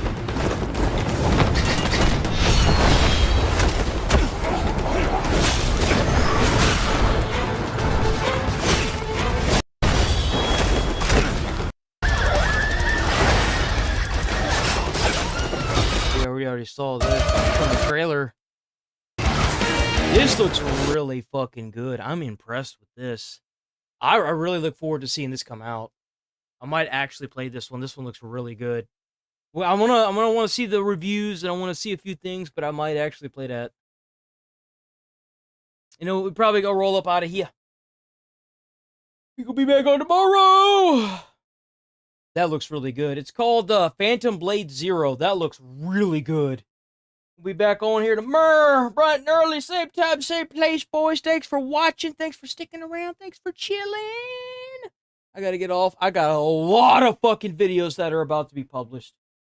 I went through the fucking ringer today, man. I've got so many videos I need to publish now. I'm rolling. Peace. Thanks for watching. Stay safe out there. Hold on.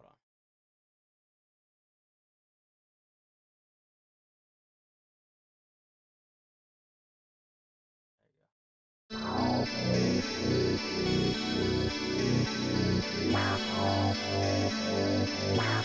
go.